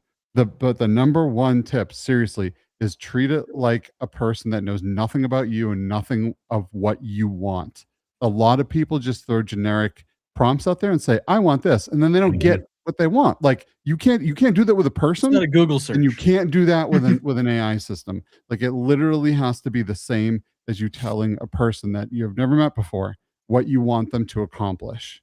And it'll blow your mind. And being more specific with what you're prompting helps it learn, so that you, over time, you can be less specific because it understands your vernacular. It understands what you're talking about, or exactly what you want, or it knows I've got a development folder that I have given it complete access to, so that no matter what I'm doing, it references every single development subfolder to find out what it did the last time for a specific thing, whether it be a dashboard or a website or a document or whatever. I don't have to categorize anything or organize anything. It just searches all those things for my tone of voice, for everything. And you can, like you say, I created a dashboard. I have a 27-inch monitor on this side that's like portrait. And I have a dashboard up here that shows me all my ClickUp tasks, my Slack tasks, my emails, my appointments, my all the play tests that we have, and all their feedback and reviews, and all the numbers of players, and this thing refreshes every 60 seconds with spreadsheets on the back end. So I never have to look for information. I just look at my screen, and there, my entire world is right there. I absolutely love it. Yeah, it's cool. But you're right. Like it's like it's almost an art form of telling it what to do to get it to do what you want. Because again, if you're just like want to be lazy with it and tell it one thing, you're not going to get what you want. Most likely, you have to continue to tell it, like, and hone it down and refine it, and really put into it what you want to get what you want out of it. Even to the point of like telling it to learn. Like after every session, I usually, if it was a good session or if I taught it something that session, and somebody else told me this, was tell it to learn. Take what we learned from the session and remember it for the next session. So basically, it will remember those things that you went over, so it will know for next time to do it differently that time. So like I'm trying to get it to like start to write some more generic emails the way I would write an email. So if I'm having it go over an email for me and it'll come in, it'll show me the email that it wrote. And I'm like, okay, that's not exactly what I would have wrote. Let's change this to this to this. And I'll change it the way I want. And I'll say, okay, now remember what we talked about here. And we'll try and repeat that for next time. So it's not even just about having it do what you want it to do. It's about teaching it for next time and it's like almost creating your own bot at that point, right? To basically understand you and know you and to work with you for the future. So it's like, yes, different sessions are different sessions, but the sessions start to like learn off of each other from that point. That's the scary thing with AI. So I found with Claude Code that creating agents is really, really powerful. Bots, right? Agents is what I meant. Yeah. Yeah. Same thing. Bots, agents, right? But having different agents that you've created handling different things, right? So you can hone in the skill of a particular agent, like you're training it, like an intern or like an employee, right? And you're training it what to do. And while it's thinking and while it's doing its thing, you can interrupt it and say, whoa, I see what you're doing there. And that's not the right direction. And it will learn and it will go through. Now, like you said too, going in afterwards and saying, hey, I want you to remember all of the things that we did today so you don't make those same mistakes again later, is huge. And then also to then create a skill. So skills are like the biggest thing in AI right now, right? Teaching something a skill and having it remember that skill so you can get repeatable results every single time. So you want to really hone in that skill the very first time, spend a lot of time on it, and then have it remember that skill. And then as you use it, have it update that skill to do what you want. You can then take that skill out and you can give it to someone else, or you can download things from the skill store. And it is absolutely wild the results you can have with these types of tools. The amount of effort you put in will directly correlate to the quality of the thing that you're getting out.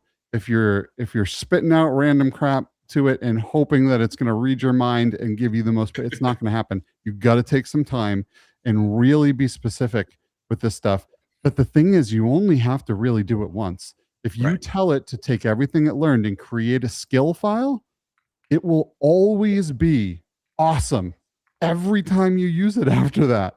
It only gets more awesome because you can update the skill. Like if you've invoked a skill to do graphic generation for you or writing an email, and then it does it and makes a little bit of a tweak, and you're like, maybe just add this. You shouldn't have to say that. So when you do say that, say update the skill so we don't have to have this conversation again. And it just constantly knows. It's awesome. It's a little scary. I'm not gonna lie. Crazy. It really is. And this is the worst it will ever be. That's like the best part. This is absolutely insane. For the worst part. Now we just had a leak where Claude Code's source code was leaked. Yeah, what right? Can you go over that a little bit? I saw something on that, right? So basically they did some kind of update, right? And then inside the update they made a mistake and they put like 64 lines of their code or whatever it was.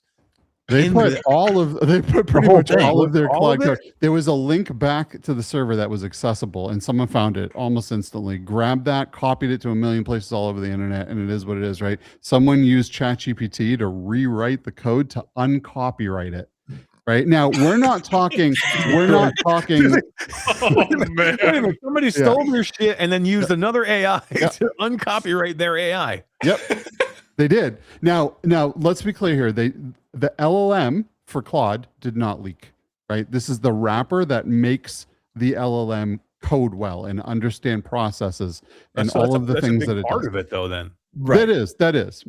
But now you have the secret sauce of how this thing does what it does out there in the open for everyone to see, which means competitors, Chinese knockoffs, right? Well, You're gonna didn't have stuff Stanford like University just drop one today? Are we gonna have Schmod and Plod?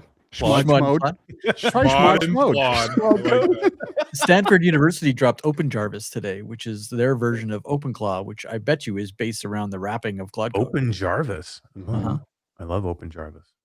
Yeah, it's pretty wild. So I think you're going to see a whole lot of things coming out, like probably like a DeepSeek code, things like this, where companies are taking it. And this was such a big leak that Anthropic kind of threw their hands up and said, well, I mean, we're just going to open source it then. And they put a GitHub out there with all the code on it. Not all of it, right? There's still more code in what leaked than what they put out, but they took a lot of the shell of Claude Code because they're screwed. It's replicated everywhere, all throughout the internet. They did a Tron. They did a Tron Legacy. Yeah, they did. Right? So what does that mean for Anthropic then? They're like, people are paying hundreds of dollars a month in subscription fees to Anthropic for Claude. What? So the people are not going to do that now, or no. So they are, because you can't just download this on your computer, hit go, and it runs, right? Like you need, like it is specifically built to work well with Claude's LLM, right? So you still need an LLM to run it. You do. And there's a lot of smart people out there, and people have gotten it working with open source stuff, right? So there's going to be a lot of companies out there that are going to reverse engineer this. You're going to see a whole lot of code competitors. So what they really did was they really made a lot of competition for themselves. And they know got this. fired. Like, somebody's got so fucking fired. Dude, I know. They said they didn't. They said, hey, mistakes happen. I mean, you know, that's PR. Oh my god! Right? People accidentally fall off the bridge right now, and they're just like freaking piling on them. Like, right now. Yeah. Oh, So we'll see what's gonna happen. But one of the things that I do genuinely believe there's gonna be a ton of competition that comes to this. But look, these guys are ahead of the game. They are very, very smart people. They're a very smart company, and I believe that they will move this product forward so fast that what currently leaked will, because in the world of AI. Like if I see an AI video that's like a week old, that's like 20 years in AI time, right? Like things advance so fast that I think it's crazy. It's insane. A month is prehistoric time in AI, right? Like if you tried something a month ago, it's 100 times better now. I was using OpenClaw and I built a server, that blue thing right there in my house with multiple virtual machines so that I could run these OpenClaw agents, and it's all been replaced with Claude. I need to spend some more time with this. Yeah, it's crazy. It is absolutely nutty, man. It is. You know, we're in a time where you are going to be able to invoke tons of agents to do all of these things for you. You're going to become well, you know, people think that this is just going to take all the jobs, right? But I do not think that is going to be the case at all, because I think we're just going to be expected to produce 100x, right? Yeah. There's going to be nothing where people downsize, I don't think, or like really stop. They just want more. Your employers will expect more from you. Everyone will eventually just expect more, because you now have this superpower. And if you don't have that superpower of being able to properly use an AI system, then you're not going to be attractive to an employer to bring in, because you're going to be a person that can produce one person's work instead of 100 people's work every day. Right. I explained this to my children that because they were asking me, like, you know, my son's going to university and what kind of evergreen jobs are going to exist now that AI is there? What jobs are going to be replaced? And I said, well, if you think of like an engineer or accountant, a lot of people think those types of jobs are going to be replaced, but they're going to be replaced with an engineer and an accountant that knows how to code or knows how to use an AI system efficiently. It's not like we're going to just let an AI do all that work. We're going to let someone who's proficient with AI do all that work. It's crazy. For the same reason Skeeva says, so that we can get 10x out of the same guy. It's crazy to think about that it is going to be the same situation that it was probably like the early 2000s, like, oh, you can only get hired working at this company if you know how to use the internet or know how to use a computer. Exactly. And so it's like, oh, sorry, you can You do can't all use of the other Word? job, but you can't use Word or Excel, but Right. you can't use AI. Sorry, we can't hire you. Yeah, No, for sure, man. It's absolutely going to be there. And like, and like, I look, and I know that like AI is such a hot button issue for people now, right? It's like, there's so many people on both sides of the AI fence of like, I don't want to use AI. AI is all slop. None of it's any good. If you're using AI, you're cheating the whole system. And then there's people that are like all the way the other way, right? So there will be eventually, there will be a happy road that will all go down where everybody's going to have to get on board with, look, you're going to be using somewhat AI. If you put your head in the sand right now and you're like, look, I'm not touching AI at all, you are going to put yourself behind everybody. Like you're going to wake up one morning and go, oh my God, like it's going to be like from like you not using the internet and everybody else using the internet like that, or everybody having a mobile phone and you don't have a mobile phone. Like literally, you're going to be that far behind. So, but there's different levels of how you're going to use AI and what you're going to do with it, and again, and that's where people have to like kind of accept things, and kind of to work up with things. I see Jasmine's in chat. Jasmine's the one who got me kind of hooked on the Claude. She went down the rabbit hole with Claude big time. She's got all of these agents made up, and she's doing this and doing that, and like, and then our studio director Tom, he's like, I made this amazing dashboard that like sits on my screen and like and it's always on my monitor and it helps me know what's going on during the day and has everything right there, so I don't have to go to 5 different places to go find it all. And I'm like, that sounds amazing. I'm gonna make that shit.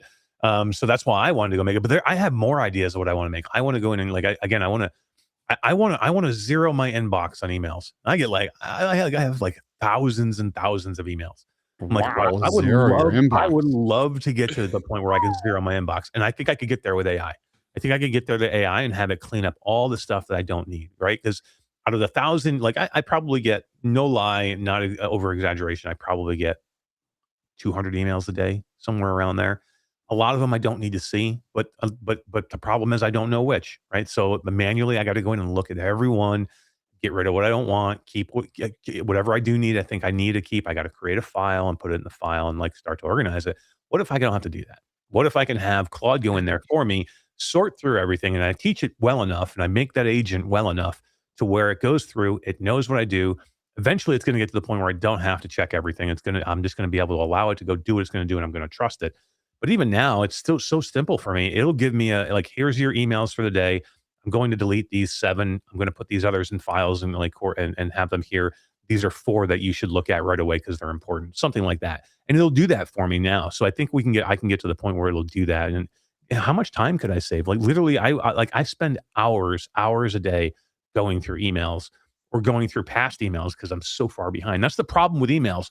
They snowball on you, right? So yes, I get hundreds and hundreds of emails a day, but if I only look at 50 of them, that means I have another 100 I got to look at tomorrow. And if I do that same thing over again every day, that's my desktop thing or my dashboard. It tells me how many unread emails I have. I looked the other day, I have 850 unread emails. That's bad news for me. That's bad news because it just snowballs at that point. But if I can get something to take care of it for me, man, how much time could I save? So that's something I'm going to really look at. And then think about those things. Think about what you could do with your life. Think about what you could do extra in your life. Spend more time with your family. Spend more time with your wife, your husband, your kids. Playing video games. Going out and buying a new motorcycle. Doing those things that you want to do. Those are the things that I love about AI, and I think those are the cool things we can do. And that's just a very simple thing, Skeeva. Mm-hmm. Think about the harder things. Yeah, I mean, it's pretty wild. I think this hate of AI is going to be strictly a generational thing. I think our kids would not, when they grow up, when they are even half our age, they're going to be, to not use tools like this will be insane. It'll be like going to an accountant that doesn't use an Excel. You know what I mean? It'll be like, wait, you do what? You write everything down and you do the math without a calculator? What do you mean? You know what I mean? Like it'll be that crazy to them. And this whole thing with AI slop will be a thing of the past. I think, unfortunately, AI slop became a thing because of images and because of creating pictures and art. So I just don't think that the next generation is going to look at it like this at all.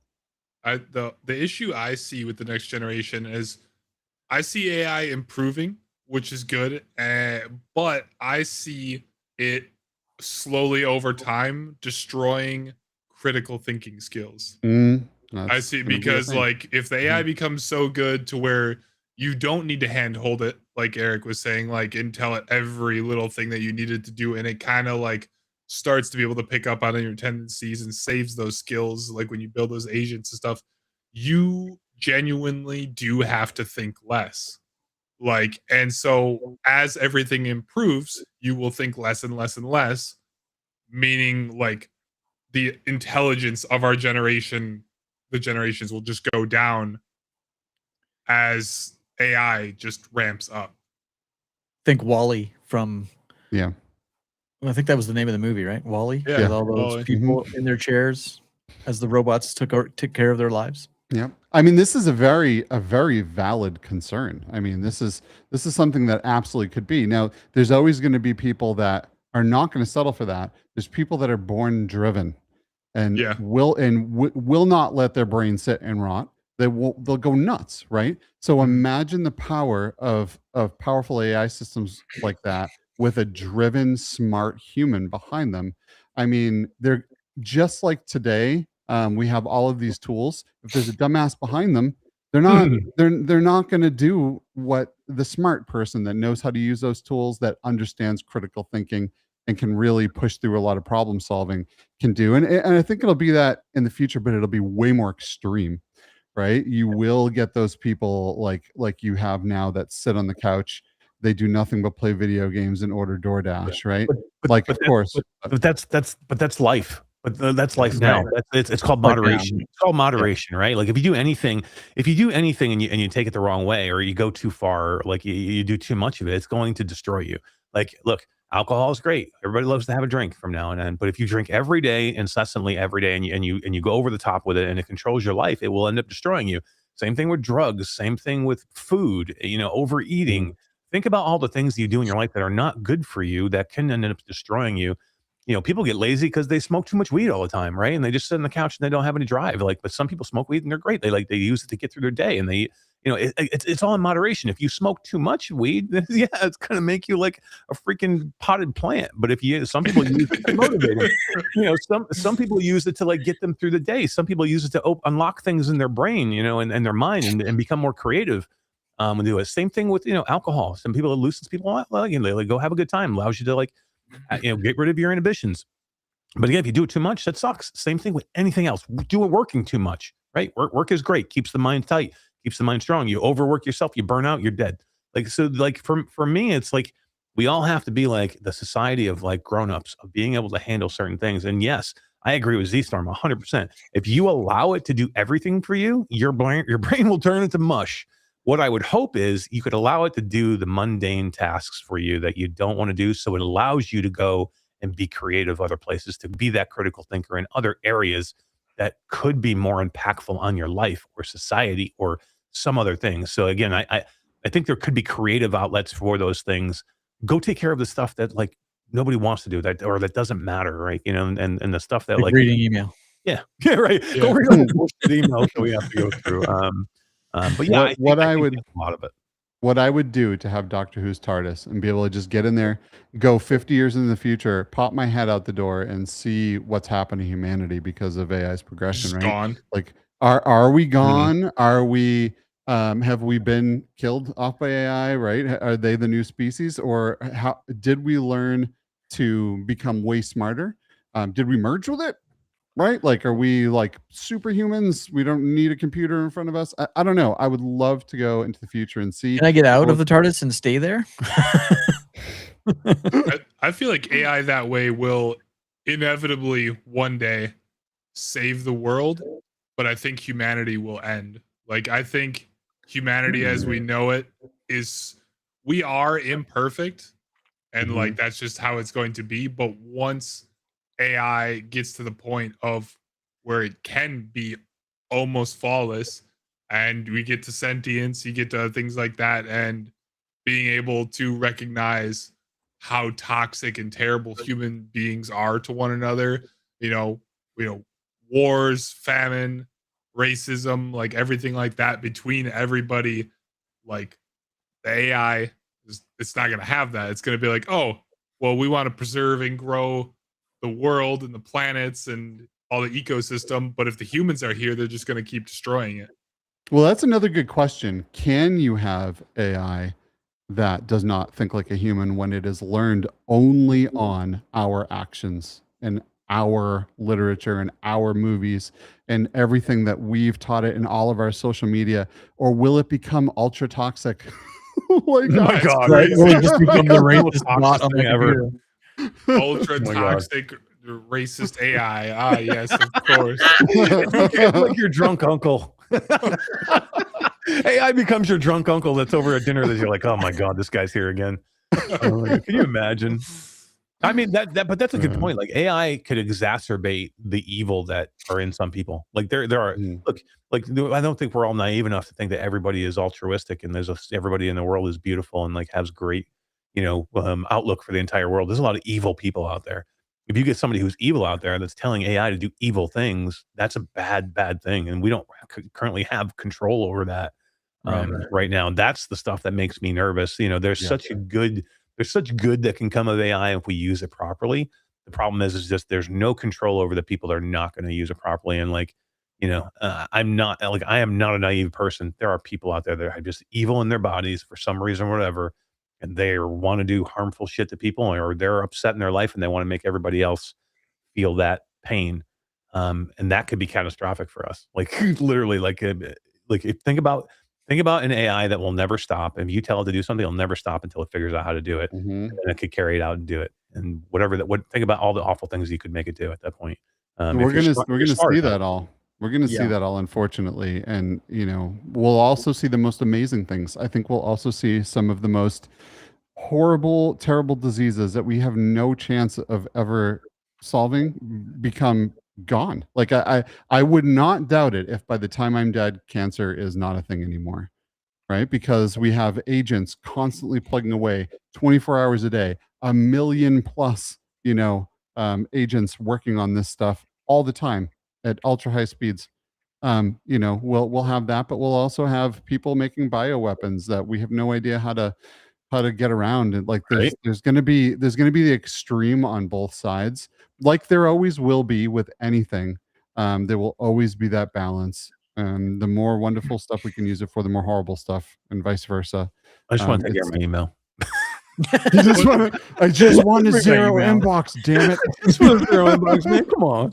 What if we get to the point of too many people using AI? Like you said, it becomes second nature economically, because to support it, you need AI data centers. For now. Yeah. And I mean, just like computing power, everything gets substantially stronger every year. So hopefully over time, those AI data centers will need to be smaller and smaller, or can support more and more of what they're doing. Think of the first personal computer, though, right? Yeah. It would fill the room that's behind me. Yeah. They were massive. Like servers and server farms back in the 70s and 80s were like the size of houses. And now this phone would have taken a data center to do what this phone did back in the day. Yeah. Right? Yeah, So think of that 20 years from now. Yeah. And with AI solving thermal cooling issues, solving faster a lot than of any the things human that can we solve it. can't get around, I think we'll see a substantial increase in compute power, and way smaller computers to do so very, very quickly. So I don't know. Can we get AI to replace your screensaver on your phone? I do. I was wondering if anybody was going to do it again. Come on. How about a shout out? To Between Realities? Who doesn't miss that show? Throwback. Who doesn't miss that show? I do need to change it. I need to change it to Reality Bytes.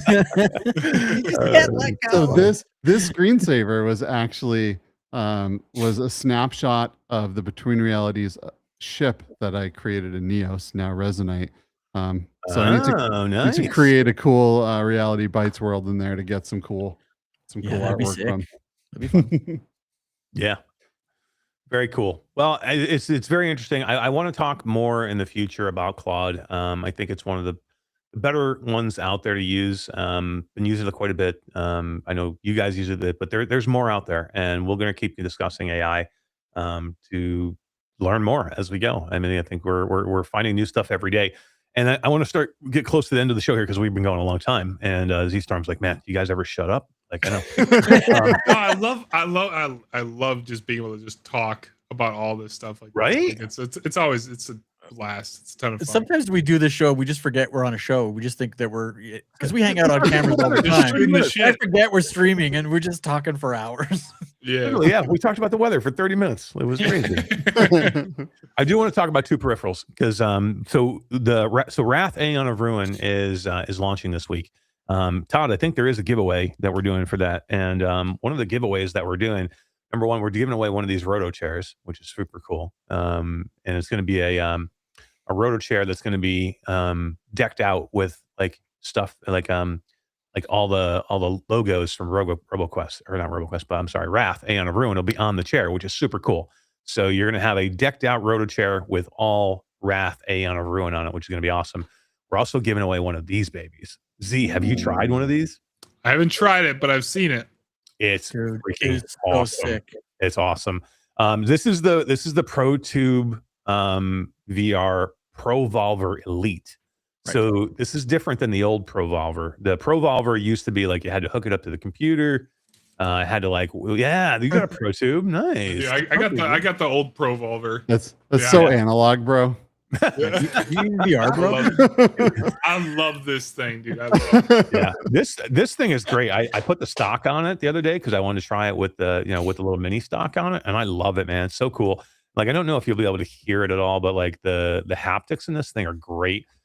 You can't really see it, but it is kind of like moving a little bit. Like, I don't know if it'll like show it, but like, yeah, I don't think it shows it, but you can hear it maybe. Yeah. So it's got like a little like haptic feedback to it. And it's for a game like Wrath where you're constantly like shooting the shotguns. Now I can't double wield. I had two. Todd, get them to send me another one. Yeah. Send me another one, Todd. Cool. I want to interject a little bit. Can you imagine that? Strap me into the roto chair, give me two freaking ProVolvers and a B haptics vest. Jesus Christ! Like, That'd I'll be be like, sick. oh my god. So I just want to interject a little bit. The guns themselves, that you don't need to hook them up to the headset, Z, like with the other ProVolver. The controller goes in, and the button for the attachment lines up with the button on the controller. So you just have to push the button on the controller, and the haptic gun fires, and you get feedback. It's a super smart way to do it without needing to hook up. I think you can program it into the game if you choose to, right? So if but you don't have to anymore because it's literally just a button, because your controller goes right here. It's just a button press from your touch controller. So every game with a gun, you can play that with that thing. But if you use the SDK, right, you should be able to program different haptic patterns for the different weapons. Yeah, so like if you pull a trigger for an automatic weapon, you have to be like blah, blah, blah, blah, blah. Yeah. Yep. Yeah, you can absolutely do that. You don't have to again, but you can do that if you just want to do it a little bit more simply. But what's nice about this one, so it's gonna be branded right here. So the one that you're gonna have with the giveaway is branded Wrath VR, which is going to be right here and right here underneath ProTube. So it's going to be cool. And then you'll be able to buy a branded ProTube from their website that's Wrath. So even if you don't win one and you want to buy one, you want to get one of these anyway, you can get one that's branded Wrath, which is going to be super cool. Sick. And yeah, these things are great, man. I've been loving it. I love the idea that I don't have to program it if I just want to go play it. What did I try the other day? I went into Forefront the other day because Damien Ruffy's been telling me how good Forefront is. So I'm like, okay, I'm going to go in and try Forefront. Tried it with this. It was super cool. It does give you that feel. So I love it a lot. So, just give you the feel, the feedback. How much does that one run cost wise for that whole setup? Great question, Todd. I don't actually know. One moment, please. Yeah, this one, I don't know if they still have the regular ProVolver or if it's only this model available, but this one is the Elite, the ProVolver Elite. But I do love having, like, I think it does come with the stock, the little mini stock on it, which is great. And I'm sure you could probably set it up to where it's got a full stock with just another tube. I think it would work. I love ProTube for, like, if you're looking for a gun stock though, ProTube is great. They're not cheap. They're expensive, but they're worth it. Anywhere between $250 and $299. They have some branded ones with other games as well. They've partnered with. Is that Canadian or US? That's British pounds. I don't know why it's in British pounds. Why are you in British pounds, bro? I don't know. It's some Canadian, and the website panicked. Like, how dare you come on here, you crazy Canadian? I'm changing it to USD doesn't work. Maybe that's why. You know who else likes British pounds? My mom. Yeah, she does. Yeah, she does. But yeah, I mean, check it out. If you want to win one, you can go. If we want to link the Gleam giveaway, as it looks like you did. Go do the Gleam giveaway. You 345 US. Click all the things. 345 US. Anywhere Not from cheap. 299. Oh no, 299 is for the Pico version. There is a PSVR 2 version as well that fits the PSVR 2 Ooh. controller. Nice. That's 299. Damn, that thing's got to be huge to fit the Yeah. PSVR 2 controller. That's crazy. Well, it just sits in front of it, right? Like just like I gotta get him to Look send me one. like I want to try one with the PSVR 2. Then I'm gonna have to get him to send me one of those to try. They're super cool. All right, one quick thing. I want to show this one thing before we go too. And like guys, we're not hawking stuff. I bought this thing. This is the problem. I told you guys the other day. When you're scrolling at night, Z, do you do this? TikTok shop is killing me. Like I don't scroll anymore at night. I don't. Nope. My phone goes on my side bed.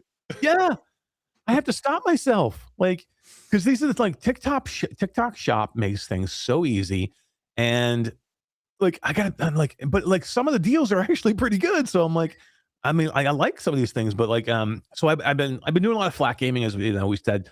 I'm flat gaming a lot, playing Arc Raiders or whatever, and I play in my Apple Vision Pro headset. I just put that on. I'm playing flat games, with an Xbox controller and a huge screen in my headset. I love it. I just hook up, wirelessly to Steam Link through my Apple Vision Pro. It's great, but I need to have a controller, to play. I do have like an Xbox, like an Elite controller, but it's getting old and I'm starting to get stick drift. So I'm like, I need a new one, and I've been wanting to get one of these, one of these newer ones that have the Hall effect joysticks. They're basically almost guaranteed not to get stick drift, and so I'm not like putting this out there like you guys should go buy this. I know nothing about it. I literally just got it in the mail, but I just wanted to show it because it looks pretty cool. We all looked at it before the show, and like I just want to open it up. Like I haven't even opened it yet, so but I want to show it off because look, gaming in your VR headset is going to be a thing. So like regular gaming. So go do it. Get a controller. This feels pretty good. Yeah, you got the clear one, right? Like it's see-through, so you can see some of the text inside. The front is see-through, so you can kind of like see through. It's kind of like a see-through body. The back is just a regular back. Okay. But it's got like it's got the paddles on the back, which is great. So you can use the paddles to jump and stuff like that. So if you don't want to take because here's the biggest thing: if you don't want to take playing any playing anything, you don't want to get your hand off of this right here, right? That's your stick. You always want to have their finger, because if you have to hit a button here to do anything, jump or slide or whatever, you're taking your finger off your movement button, which is not good. So having the paddles in the back is absolutely the way to play. Unless you play claw grip. Have you ever seen any of these guys that play claw? Yeah, I've seen it. It's crazy. They play like this basically, so they can always have their hand here, and then they can button press with their other finger. I'm like, I couldn't even think about doing that. I didn't even know how to do it. Like, and they do it so good. Like, there's a streamer that I watch. His name is Zlaner, and that's the guy I've been watching play Arc Raiders. But he played COD for years, and he played Warzone for years, and he's really good. But he plays claw grip. He's playing mouse and keyboard for Arc, but when he played Warzone, he plays claw. Wow. And I watched, and like he showed himself playing one day. I'm like, how the fuck? I'm like, but he's like, that's why why I learned. Wow. So basically, what it is he uses his thumb. So he's like playing like this. Is like, so his index finger is what controls the joystick. So he's like this on it. I'm like, that is insane. But this thing's pretty cool. It has a screen on here, and basically what you're able to do with this one, why I really liked it, it was able to you're able to program the entire thing with this. So you can program in your dead zones in each controller. You can program in your trigger presses to have it shoot actually at a shorter trigger press. So if you want to get to if you want to fire faster before you have to depress the whole thing all the way down, you can actually control that through the controller here on the front. So can I get an auto clicker Chronos in there? And the website does show the screen really well too. Yeah. So you can get just a quick idea of the things that kind of display on the screen. Which is pretty sick. All right, let me hide that. Yeah, and it comes with it does come with a wireless dongle as well. So I want a little AI assistant on the controller. That's what I want. Yeah, right. It's the AI controller. Just play for me. I don't have to worry about playing. I can just watch it play. Yeah, that'd be cool. V World Japan said, "Did Eric mention the Pro Bomber Elite?" I did. I just covered it for like 15 minutes. You missed it. But yeah, I mean, this is pretty cool, man. I like this a lot. Like, I'm hopeful that I'm not even sure now. It's got to be Bluetooth too, right? This is just for no lag.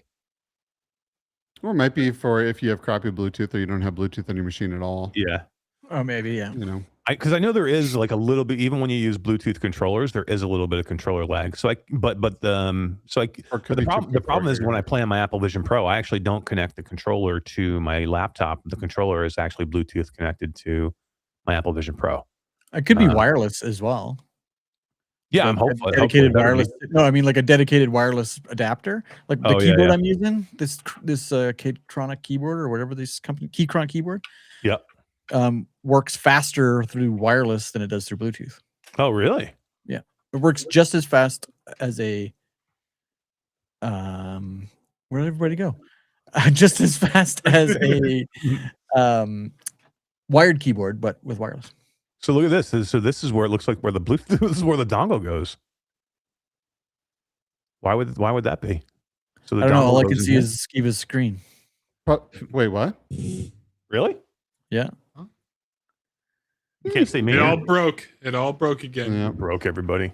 I can't see It could be a place to store it, Eric. Oh, maybe 'Cause a lot of I was a lot of wondering times- if it connected. So I was wondering, like, why would it connect to the base? So Yeah, so this Yeah. could, like, so this it's probably a storage spot, so you don't lose it. okay, because it does like click right inside of there. Yeah. It's cool though. It looks gorgeous. I really can't wait to hear what you think about playing on it to see It if does it's worth feel buying. really good. The buttons feel a little weird to me, and maybe it's because they don't feel like they depress enough for some reason. But maybe I can program those too. I think you can program the button press too, like how much they press. But it does feel like a little weird. But the weight feels good. It feels very comfortable. I'm a 360 controller guy, like not a PlayStation controller guy. So I don't know what you guys normally use when you play. But I like the feel of the 360 controller better than say like the PlayStation controller. I keyboard and mouse almost every game. You're so I bougie. use an Xbox controller a lot on the PC because how easy it is connected up, but I prefer a PlayStation controller. Really? I like Okay. So you're I out. like that the analog sticks are in the same place on both sides. And for me Yeah. with bigger hands, it just feels a little better for some reason. I don't know. Which is crazy for me because like I also have bigger hands and I grew up as a PlayStation kid. Like I didn't have Xbox at all, but I definitely prefer my Xbox controller over PlayStation for if I'm doing like Stardew or like racing games, like little casual games. I'll play with the controller. Yeah, you know who loves when you have bigger hands? My mom. Yeah, she This does. is my go-to. It's just your plain old Xbox. Yeah, I have the limited edition Halo Xbox One controller, or whatever that I Nice. fell in love with Oh, when I fancy. got it. Yeah. Oh, actually, I got the one that came with this headset too, because I got the Xbox Quest headset. Oh yeah. I forgot I had that control. I think my son stole it. Now that I think about it, Son of a bitch. son of a It's bitch. a really cool accent, like with the green under the joysticks. Yeah, Those were it really came with the black strap with green highlights too, but I didn't like the strap, so I took it off. But yeah, it's got the green and it's got green on the inside. They here. should have It's made got it the glow green though, like when you turn it Xbox on. logo. Mhm. Yeah, it should that have was glowed. crazy. Yeah. There should have been an X right on the front of that Oh, headset. that would have been cool. Yeah. Yeah. Like a No, glowing X. You should have turned it on and it should have done the old like Xbox boot up logo Oh, yeah. inside the On the headset. outside. No, That would've been inside cool. the headset. I mean, inside the headset, just like Yeah. making the sound and everything. Oh, Yeah. I want to see the red ring of death on the front. Oh. Remember the red ring of death? no. The Like, as green soon as you saw glow that, you just knew you turns were red. screwed. Yeah. Like, oh, I'm so screwed. That's cool. I mean, yeah. So again, TikTok shop. Me scrolling at night, I'm like, oh, I really want that. It looks pretty cool. It's all RGB lighting too. When you turn it on, and you can change what the RGB what it looks like and everything on the front. So you got to look cool playing it too. Of course. But it's cool. I'll check it out. I'll let you guys know how it is. This is it's called the Manba One. Is this controller? And I think the controller by itself was like $80. I think we saw or whatever, and like the dock is like $20, something like I that. think it's on sale right now for Easter. Yeah, it's 10% off right now. Nice. Yeah, and again, I'm not saying go buy it. I don't know if it's any good or not. Like, just it feels good. It feels I just good. bought have not 6 of them. use code Q2. No, we're not Q2C anymore. Yeah. Reality No, Bites. I bought this thing, so That's cool. well, cool, Look guys. forward to I hearing think about it's. I think it's been a great show. Z, thanks for coming back on, man. And you're welcome here anytime. Anytime you want to come on and hang out and chat. I would love to talk some more gaming. I would love to talk some motorcycles. We're not just a gaming podcast anymore. We're like, hey, let's talk about whatever we like to talk about. Like, I know that you're into cars and you love rebuilding cars. So I think it would be cool to come and talk cars one night. I'm a car guy. Been a car guy all my life. So That'd be fun.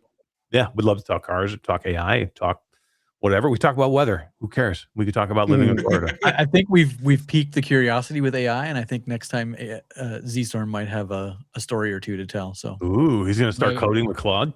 Might try do some vibe coding. yeah, that's right. Yeah, and that's like this new thing, right? Everybody's vibe coding. I'm a vibe coder.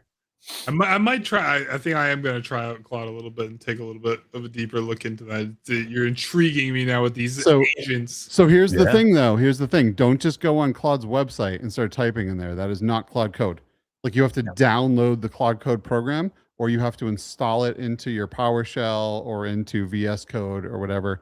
That is how you run Claude Code. So don't just. A lot of people just go on Claude.ai. Claude.ai, yeah. And that is not Claude Code. Is there? Mm-mm. Is it the same? Is there an app that?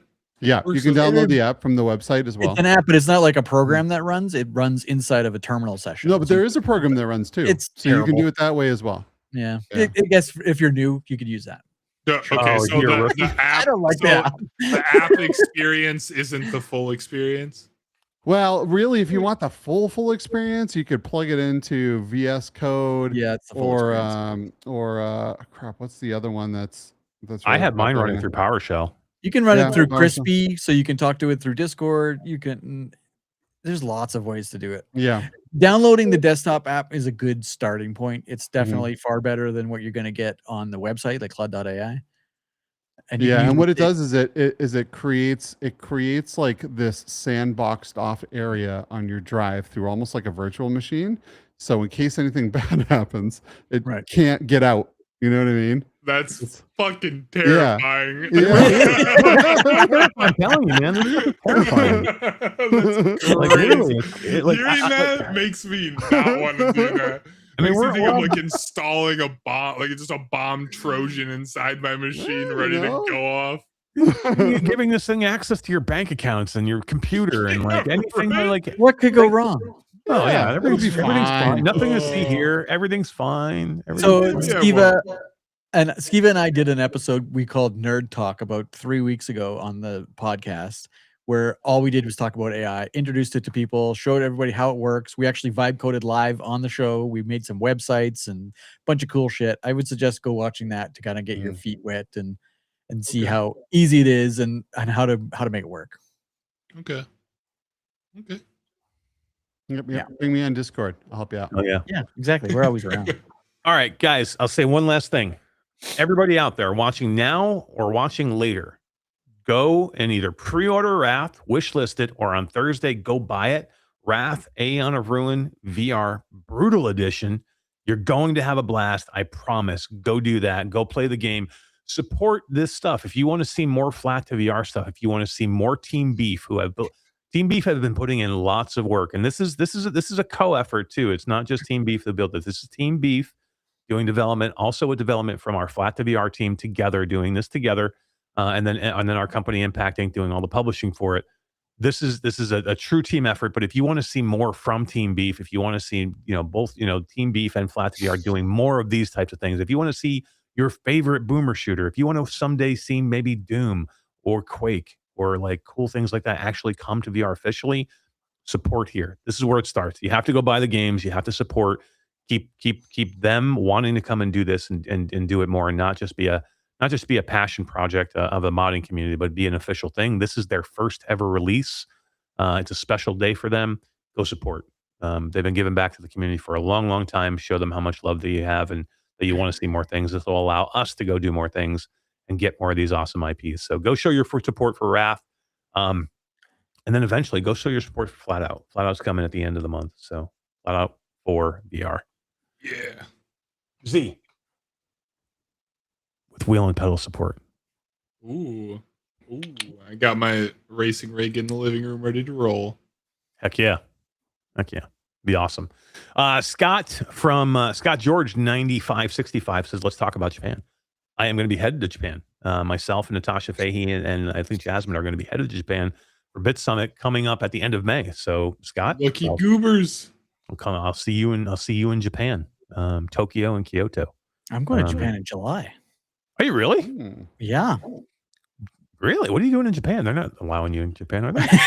They don't allow Canadians in Japan.